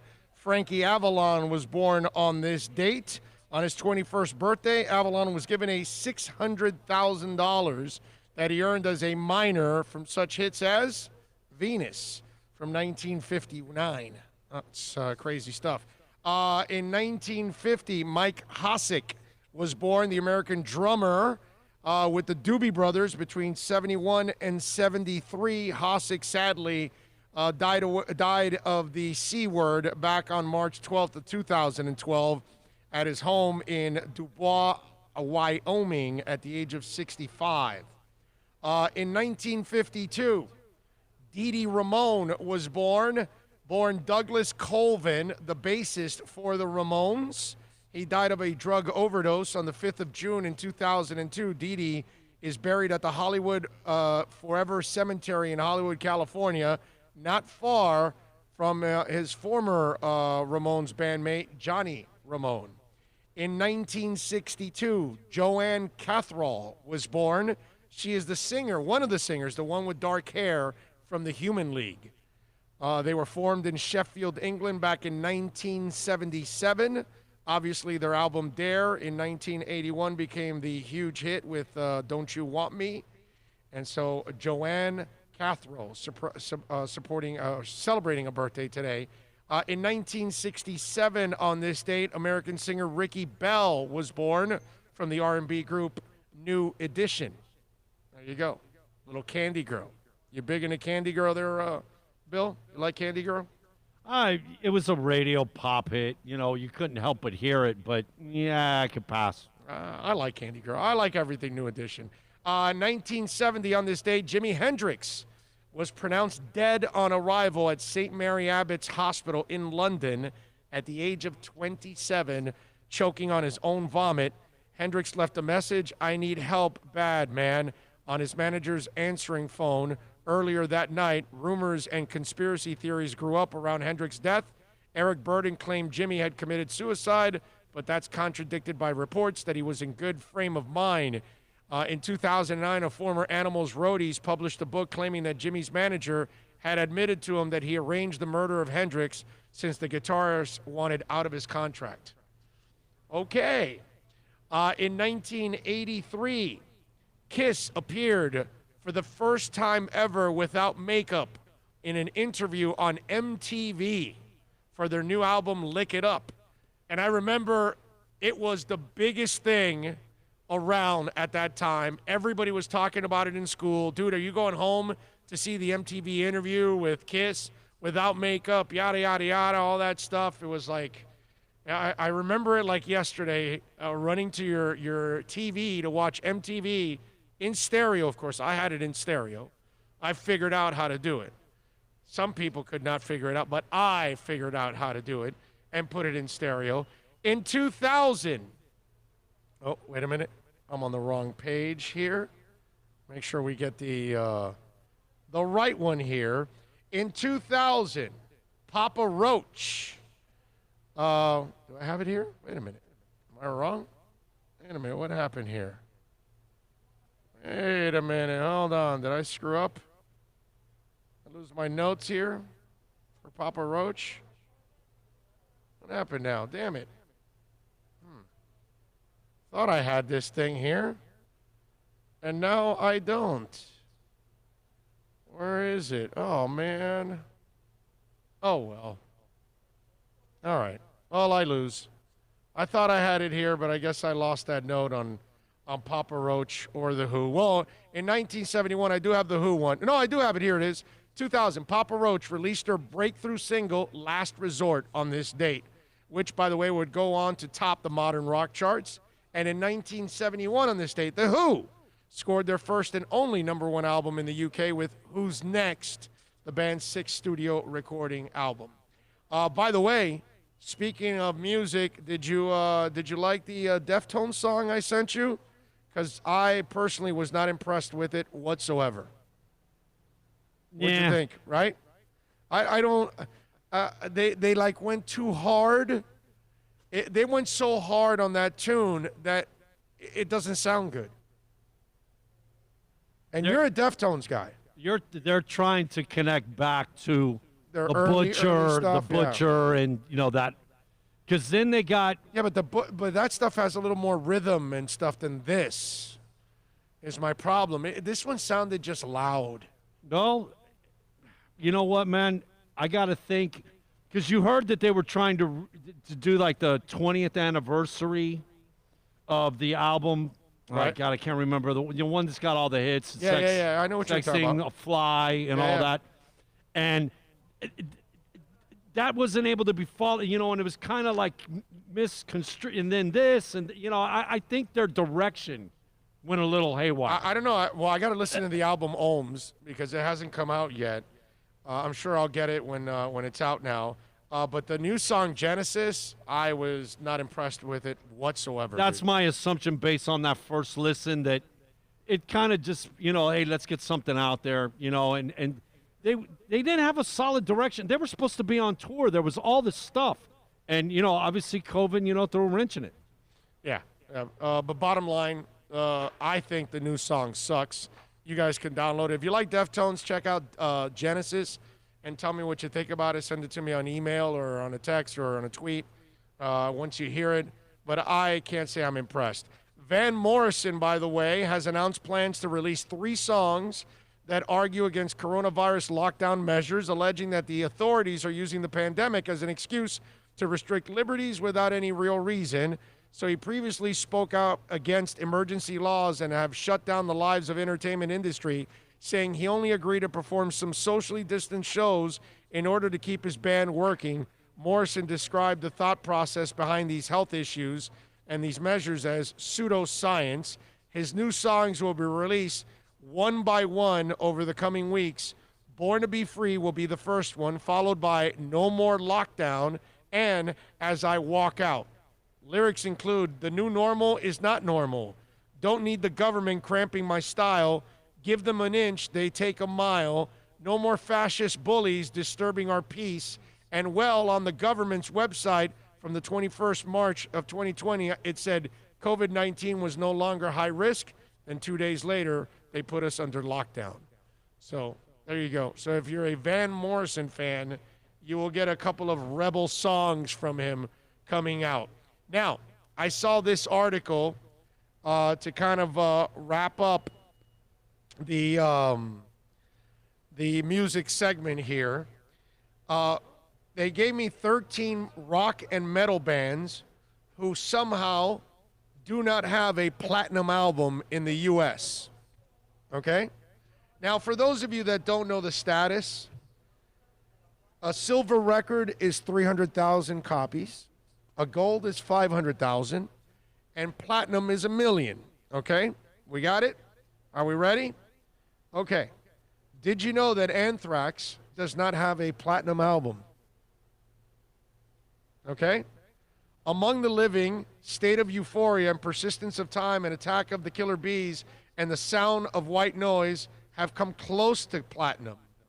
They do have 5 gold albums. Okay? Now, their 87 EP, I'm the Man, was certified platinum back in January 7th of 1993. Bad Religion only has 1 album that got close to platinum and only 1 album that is gold. Okay? The Dead Kennedys, if you're ever into kind of punk, they don't have any platinum albums. One of them got close to it. Yeah, the Dead Kennedys. Man, you remember They only how have 1 gold album. You remember how big they were, though? And like, if you were in the punk and you didn't like you were excommunicated from the punk scene. Yeah, like Butthole Surfers and Dead Kennedys. Dude, were like perfect. Right, Yes, right. Exactly. Dream Theater does not have a platinum album. Now, Images and Words in '92 is close to it, but did not. It's gold only. Okay. Let's see. Lamb of God. I'm not a Lamb of God guy, but they have no platinum albums. They have 2 gold albums in their library. This is a band I like too, and because they can actually sing in their metal. Mastodon, really good band. No albums are platinum, and no albums are gold. And Mastodon is pretty big, okay? Misfits have no platinum albums. I didn't know that. I thought the Misfits for sure would have a platinum album. I saw that their 96 box set has gotten the closest to platinum, and they only have one verified gold album. This is the one that's going to freak you out. There's a lot of radio backup with Misfits, on Shark and stuff like that. Wow. Are you ready? Are you ready for this? Motorhead has no platinum albums. I'll top that. I'll top that. Motorhead has no gold or silver albums. I find that impossible. Okay? Then how the hell does everybody know who Motorhead is? Exactly. I have every one. No, I'm sorry. I have every one of Motorhead's albums. I call bogus. It's over 20. I call bogus. I'm telling you, this is like RIAA certification. Yeah, well, no albums are certified silver, gold, or platinum for Motorhead. They need to recheck their statistics and numbers. Everybody knows who Motorhead is. I don't know how that's possible. Are you ready? Serve us up, man. I know you're going to blow us away. The Ramones have no platinum albums. The Ramones. Okay? They're Ramones in 76, Ramones Mania, which is a compilation. Those two are closest to platinum. They only have 2 gold albums. Okay? Sepultura. I'm not necessarily a Sepultura guy, but they are huge in the metal community. They have no platinum albums. They have 2 gold albums. I was surprised with this metal band. Not necessarily a huge fan of theirs, but I know somebody that's out there, and his name is NorCal. I know he likes them. Slayer has no platinum albums. Rain in Blood, South of Heaven, Seasons in the Abyss, and Divine Intervention are all close to platinum, but not platinum. They are all gold. Those 4 are gold certified. Wasp, not a Wasp fan, but I know they have a huge fan base. They've been around for a long time. Yeah, exactly. They have no platinum albums. They have 2 gold albums. See, that's the other thing, the longevity factor with some of these, that they haven't achieved that mark. You know what? I'm calling the Ramones and Motorhead, bro. Thank you. Slayer. Thank you. Dead Kennedys. And Dead Kennedys. I'm calling Bull. Wow. I'm calling Bull OBJ. Oh, and I'm just saying it's. You know how that's referred to. Yeah, I know. I'm just saying it. Just wow. The Ramones, by the way, the joke of the Ramones is, I don't know if you guys know this, but they've sold more shirts than songs. You're laughing. I could see that. I could see that. Right, but you're old enough to now realize that has to be the truth. Because if they don't have any platinum albums, dude, you know how many? I think everybody owns a Ramones shirt somewhere in their closet. That's over 35 or 40. They pretty much or come into possession of one by accident. By accident, yes. I thought that was a very interesting article when I went over it. Like, all right, let me check. Are you kidding me? It's crazy. Something's not calculating there, right? Tell me I'm wrong. No, I'm just as baffled as you are. But, I'm going to respect them that they did their homework, and that's why they did. I'm sure these bands would be pissed if they see their names there and they were platinum. They'll probably rip. Oh, yes. It's Loudwire, so we're not talking about some cheesy. Right. You're talking a legit platform. Yeah, this is one of the best websites for music. It's Loudwire. I love Loudwire. They do a great job. You know what I would love to see? All the fans of all those bands, collectively get together and be like, Okay, we're all picking an album, we're all buying it, and we're pushing it over the top. I mean, wow, man. It's crazy stuff to think that those bands don't have it. I don't know how the hell you can have the popularity and the longevity of some of them and not at some point to have bumbled into a platinum album, Mo. Well, I mean, they have all those. I mean, dude, I have all of Motorhead's music in my car right now. I freaking love Motorhead, bro.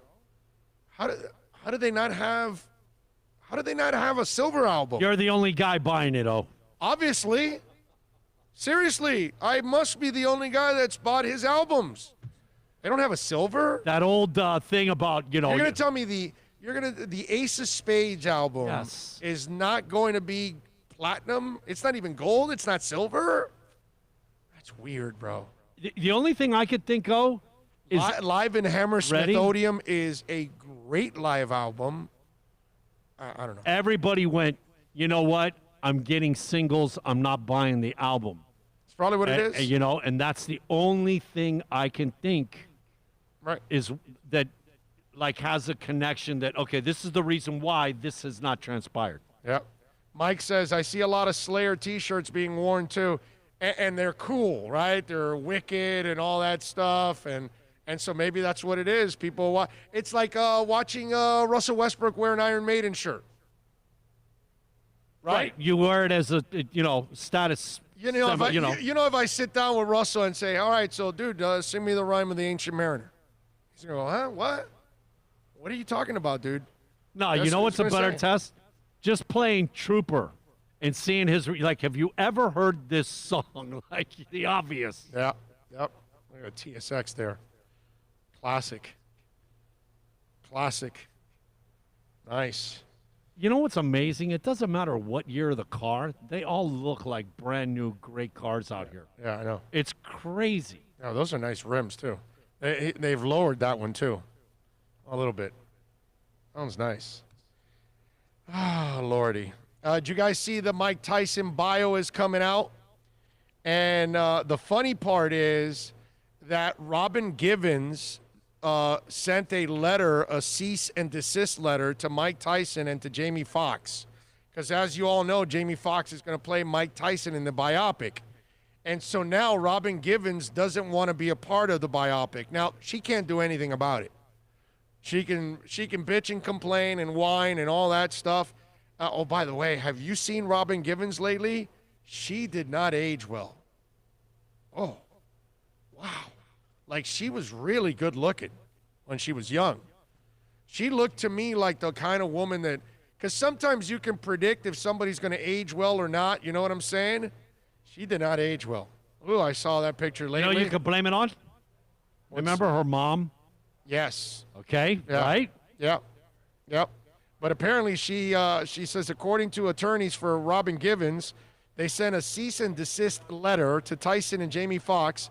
The letters reportedly demanded that Mr. Tyson cease and desist from further defaming Miss Givens and to put those producing, writing, and or directing the proposed Tyson biopic and those producing Mr. Tyson's podcast on notice that they are to refrain from portraying Miss Givens in a false, negative, and defamatory light.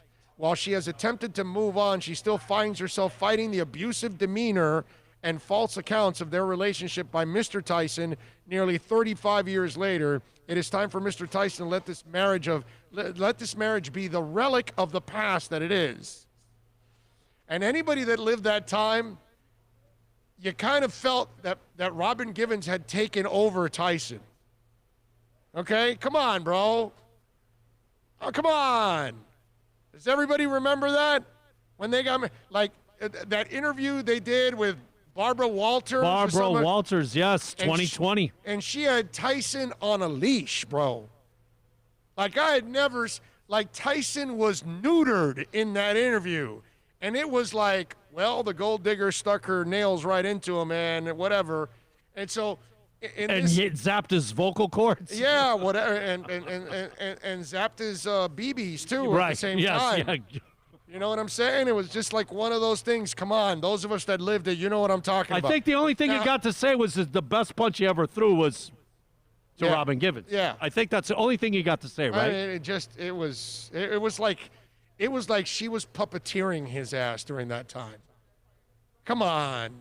You know, I don't know what went on behind the scenes. Wasn't her mother right there, too? Oh, yeah, I thought so. Something tells me that the abusive nature was the entire relationship, okay?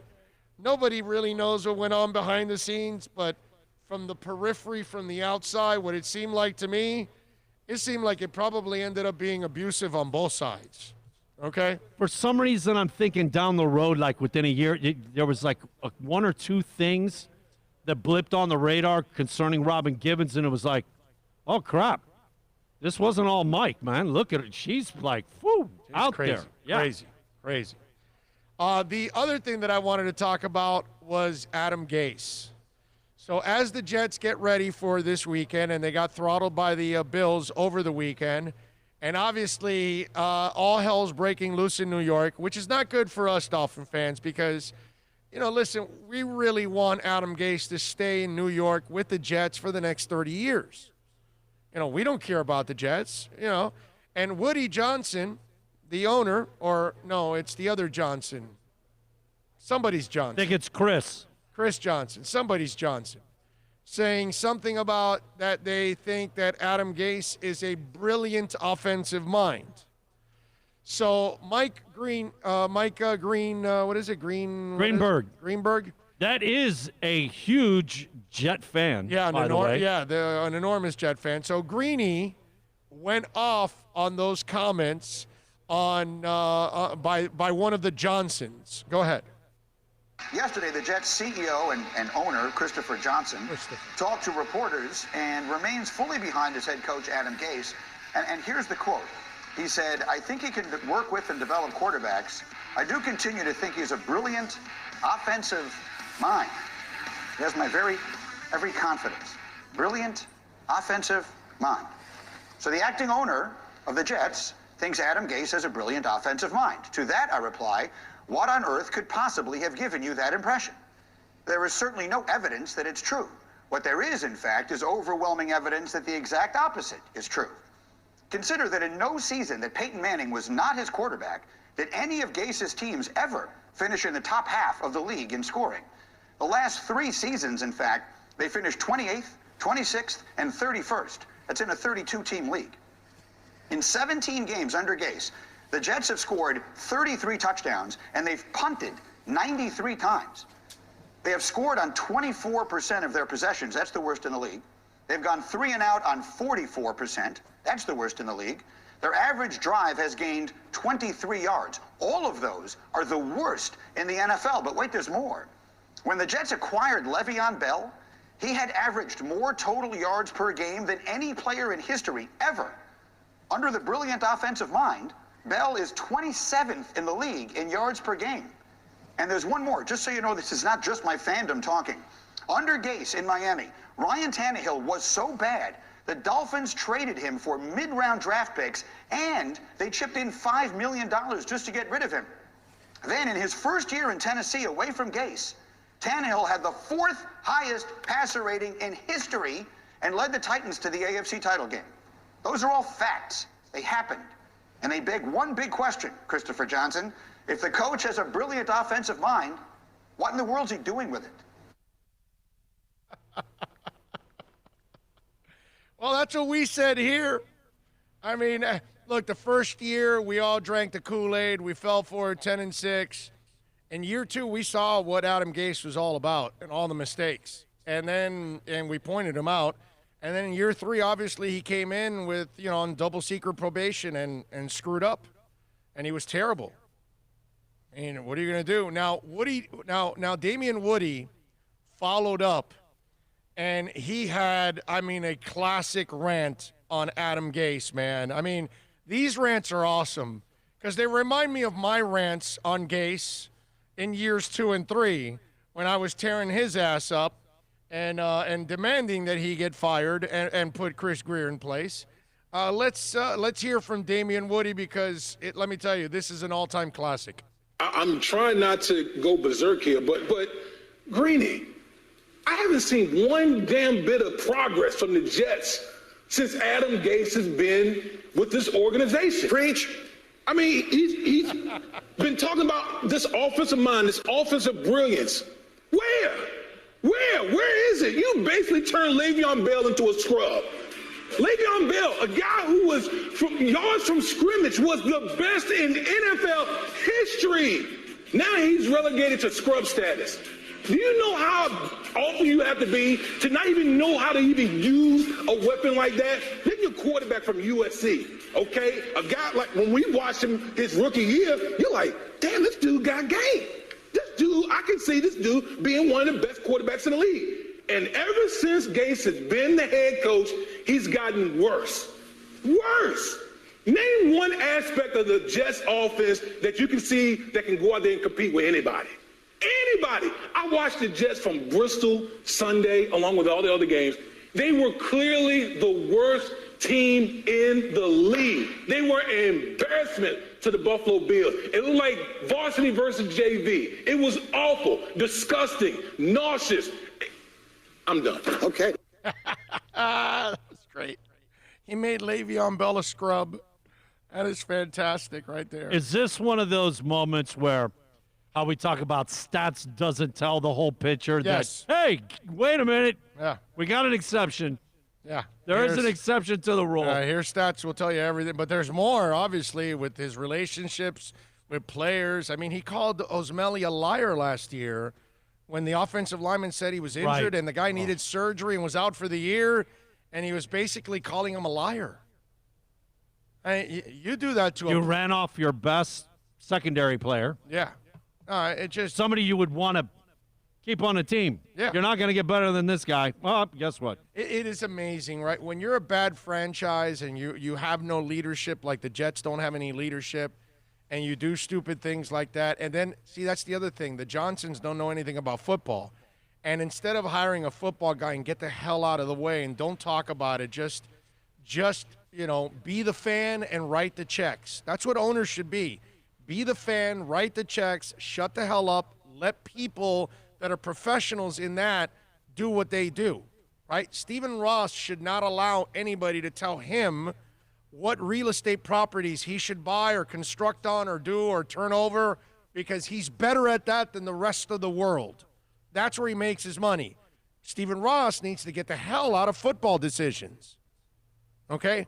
Hire a good football person, get the hell out of the way, and let them do it.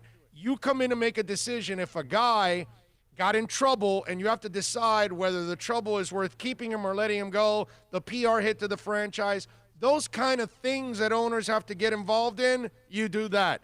But you're not there to make a football, a basketball, a baseball decision, none of that. Jeffrey Loria used to do that all the time. So you could never measure their front office people because the owner was meddling and picking his own players and signing his own players and making his own trades. And you just, that's why Mike Hill now has a clean slate and gets to see, okay, can he do the job for real without a meddling owner? Now you can measure him by baseball decisions, that kind of stuff.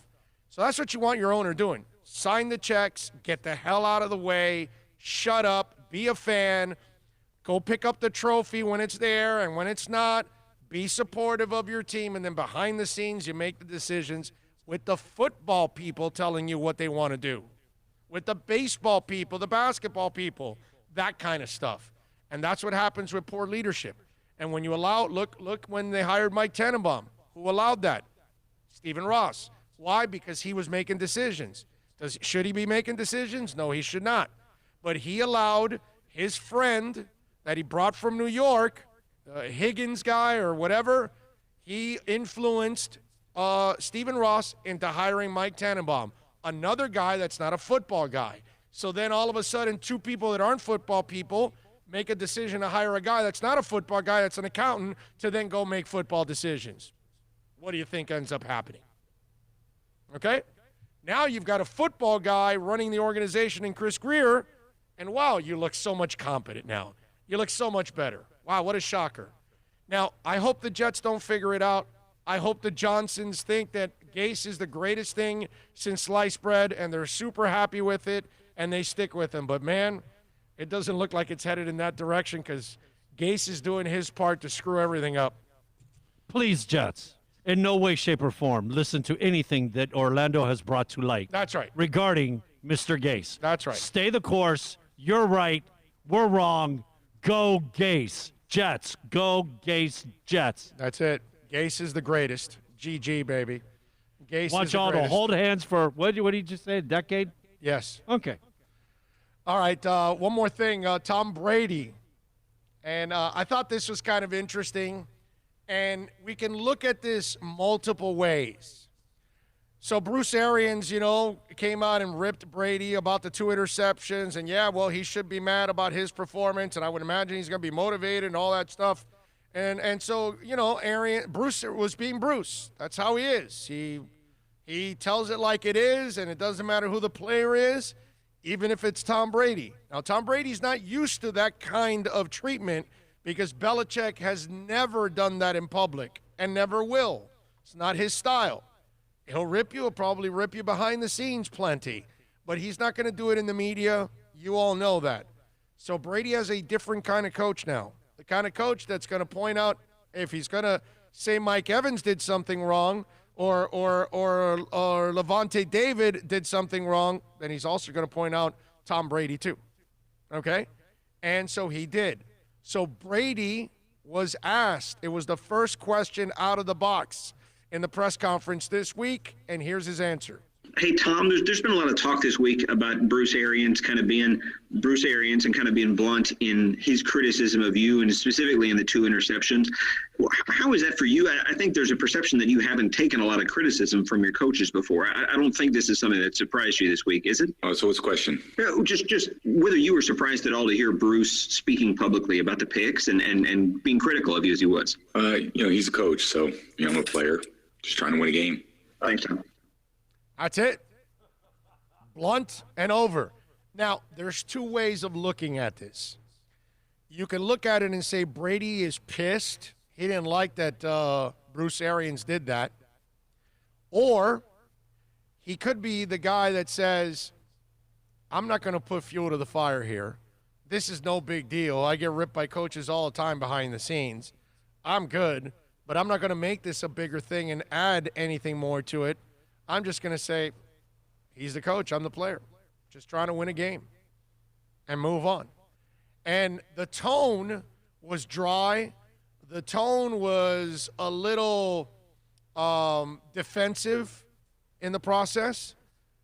But I got to tell you something. I don't think he's really pissed at Bruce Arians.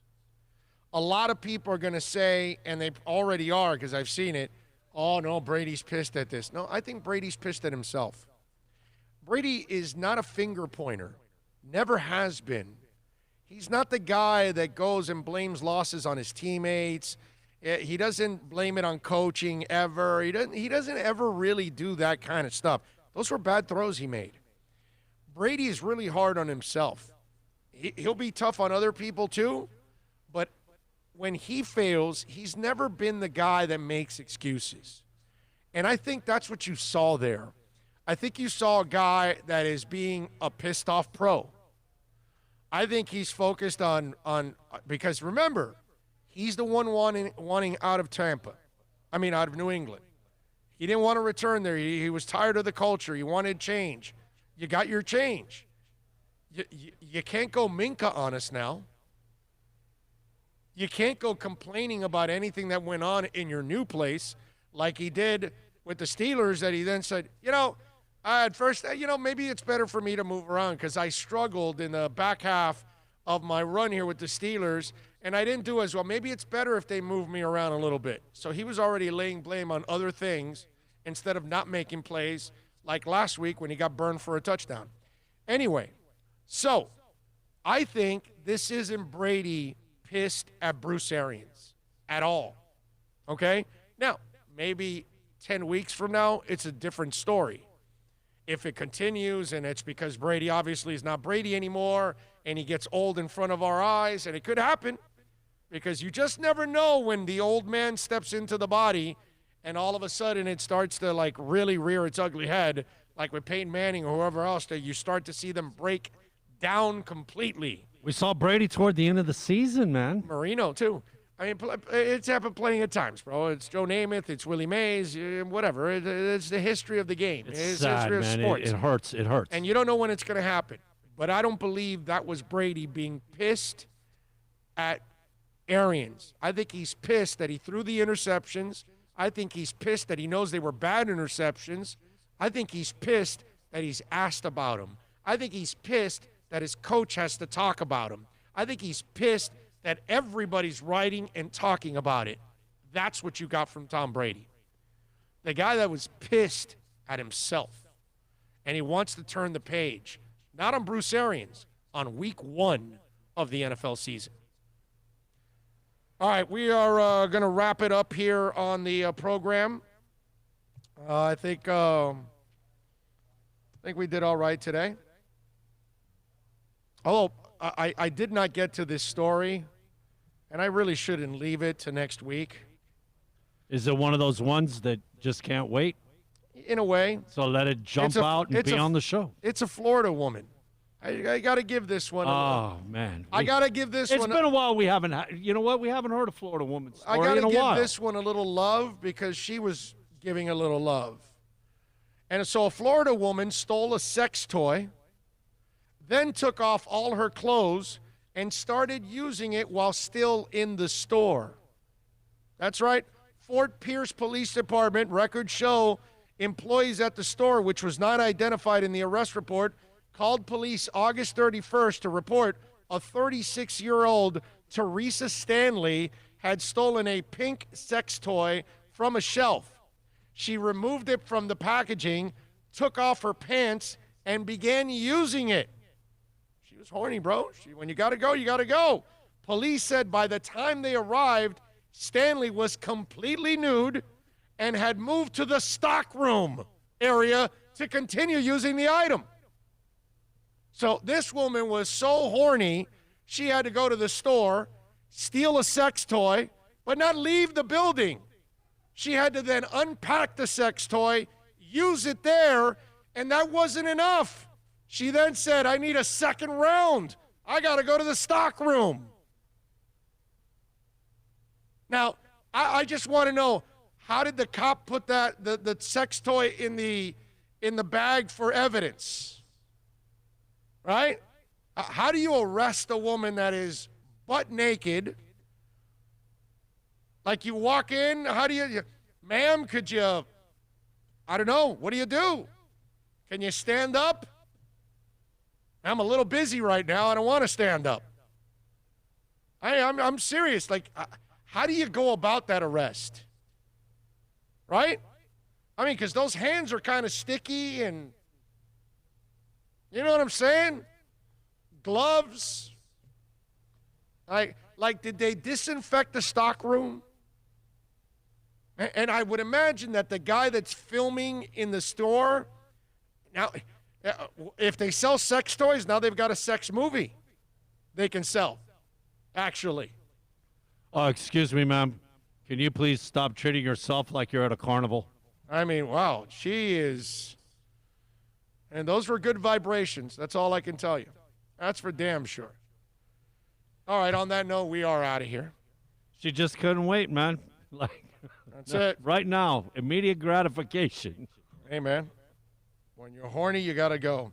Let's thank our super chatters, Man of 1,005 Holds and Samuel Robina. Thank you out there, as always. What's going on in there? Super chat. Excuse me a sec. What are you babbling about? Super chat. If he super chat. We'll all super chat. It'll be anarchy. Out of my hands. That's right. So we thank Samuel Robina and Man of 1,005 Holds for giving us a little love there on the super chat. Appreciate all of you out there. Be safe. If you are going to use sex toys, please use them in the privacy of your own home. Please do not break into stores. Don't use them in public. Don't go to the stock room. Don't go to the changing room. Whatever it is, buy it and take it home. Use it in the privacy of your own home. We don't want to know about it. We don't want to see it. We don't want it at all happening, okay? So take it easy. that don't break it. You know, it's not broken, don't fit. Here, yesterday I said I had nobody in Cincinnati or the Browns game. I did. I had Nick Chubb, and look at what he did. So, on my fantasy team, there is nobody playing on Sunday, nobody playing on Monday, nobody's participating in anybody's games. Go team. And nobody really cares about your fantasy team. I'm just getting that noted because, hey, man, you know, keep it this way. It worked. All right. Thanks, Bill. We thank Bill and Philippe, as always, getting it done on audio and video. We thank, of course, Larry Schlossberg and all the great people out here at Craig's Inns, Acura, Pembroke Pines. Come on out here and see them, man. They are just phenomenal people. We'll see you on Monday. Oh, no, I'm actually going to do Sunday. We'll do a post-game show with the Dolphins. So catch us post-game, Dolphins. It starts this Sunday and every post-game from here on out. Be good. Everybody stay safe. Enjoy the weekend. Go Heat. Go Dolphins. Go Canes. Go Inter Miami. Do I do it on Thursday night?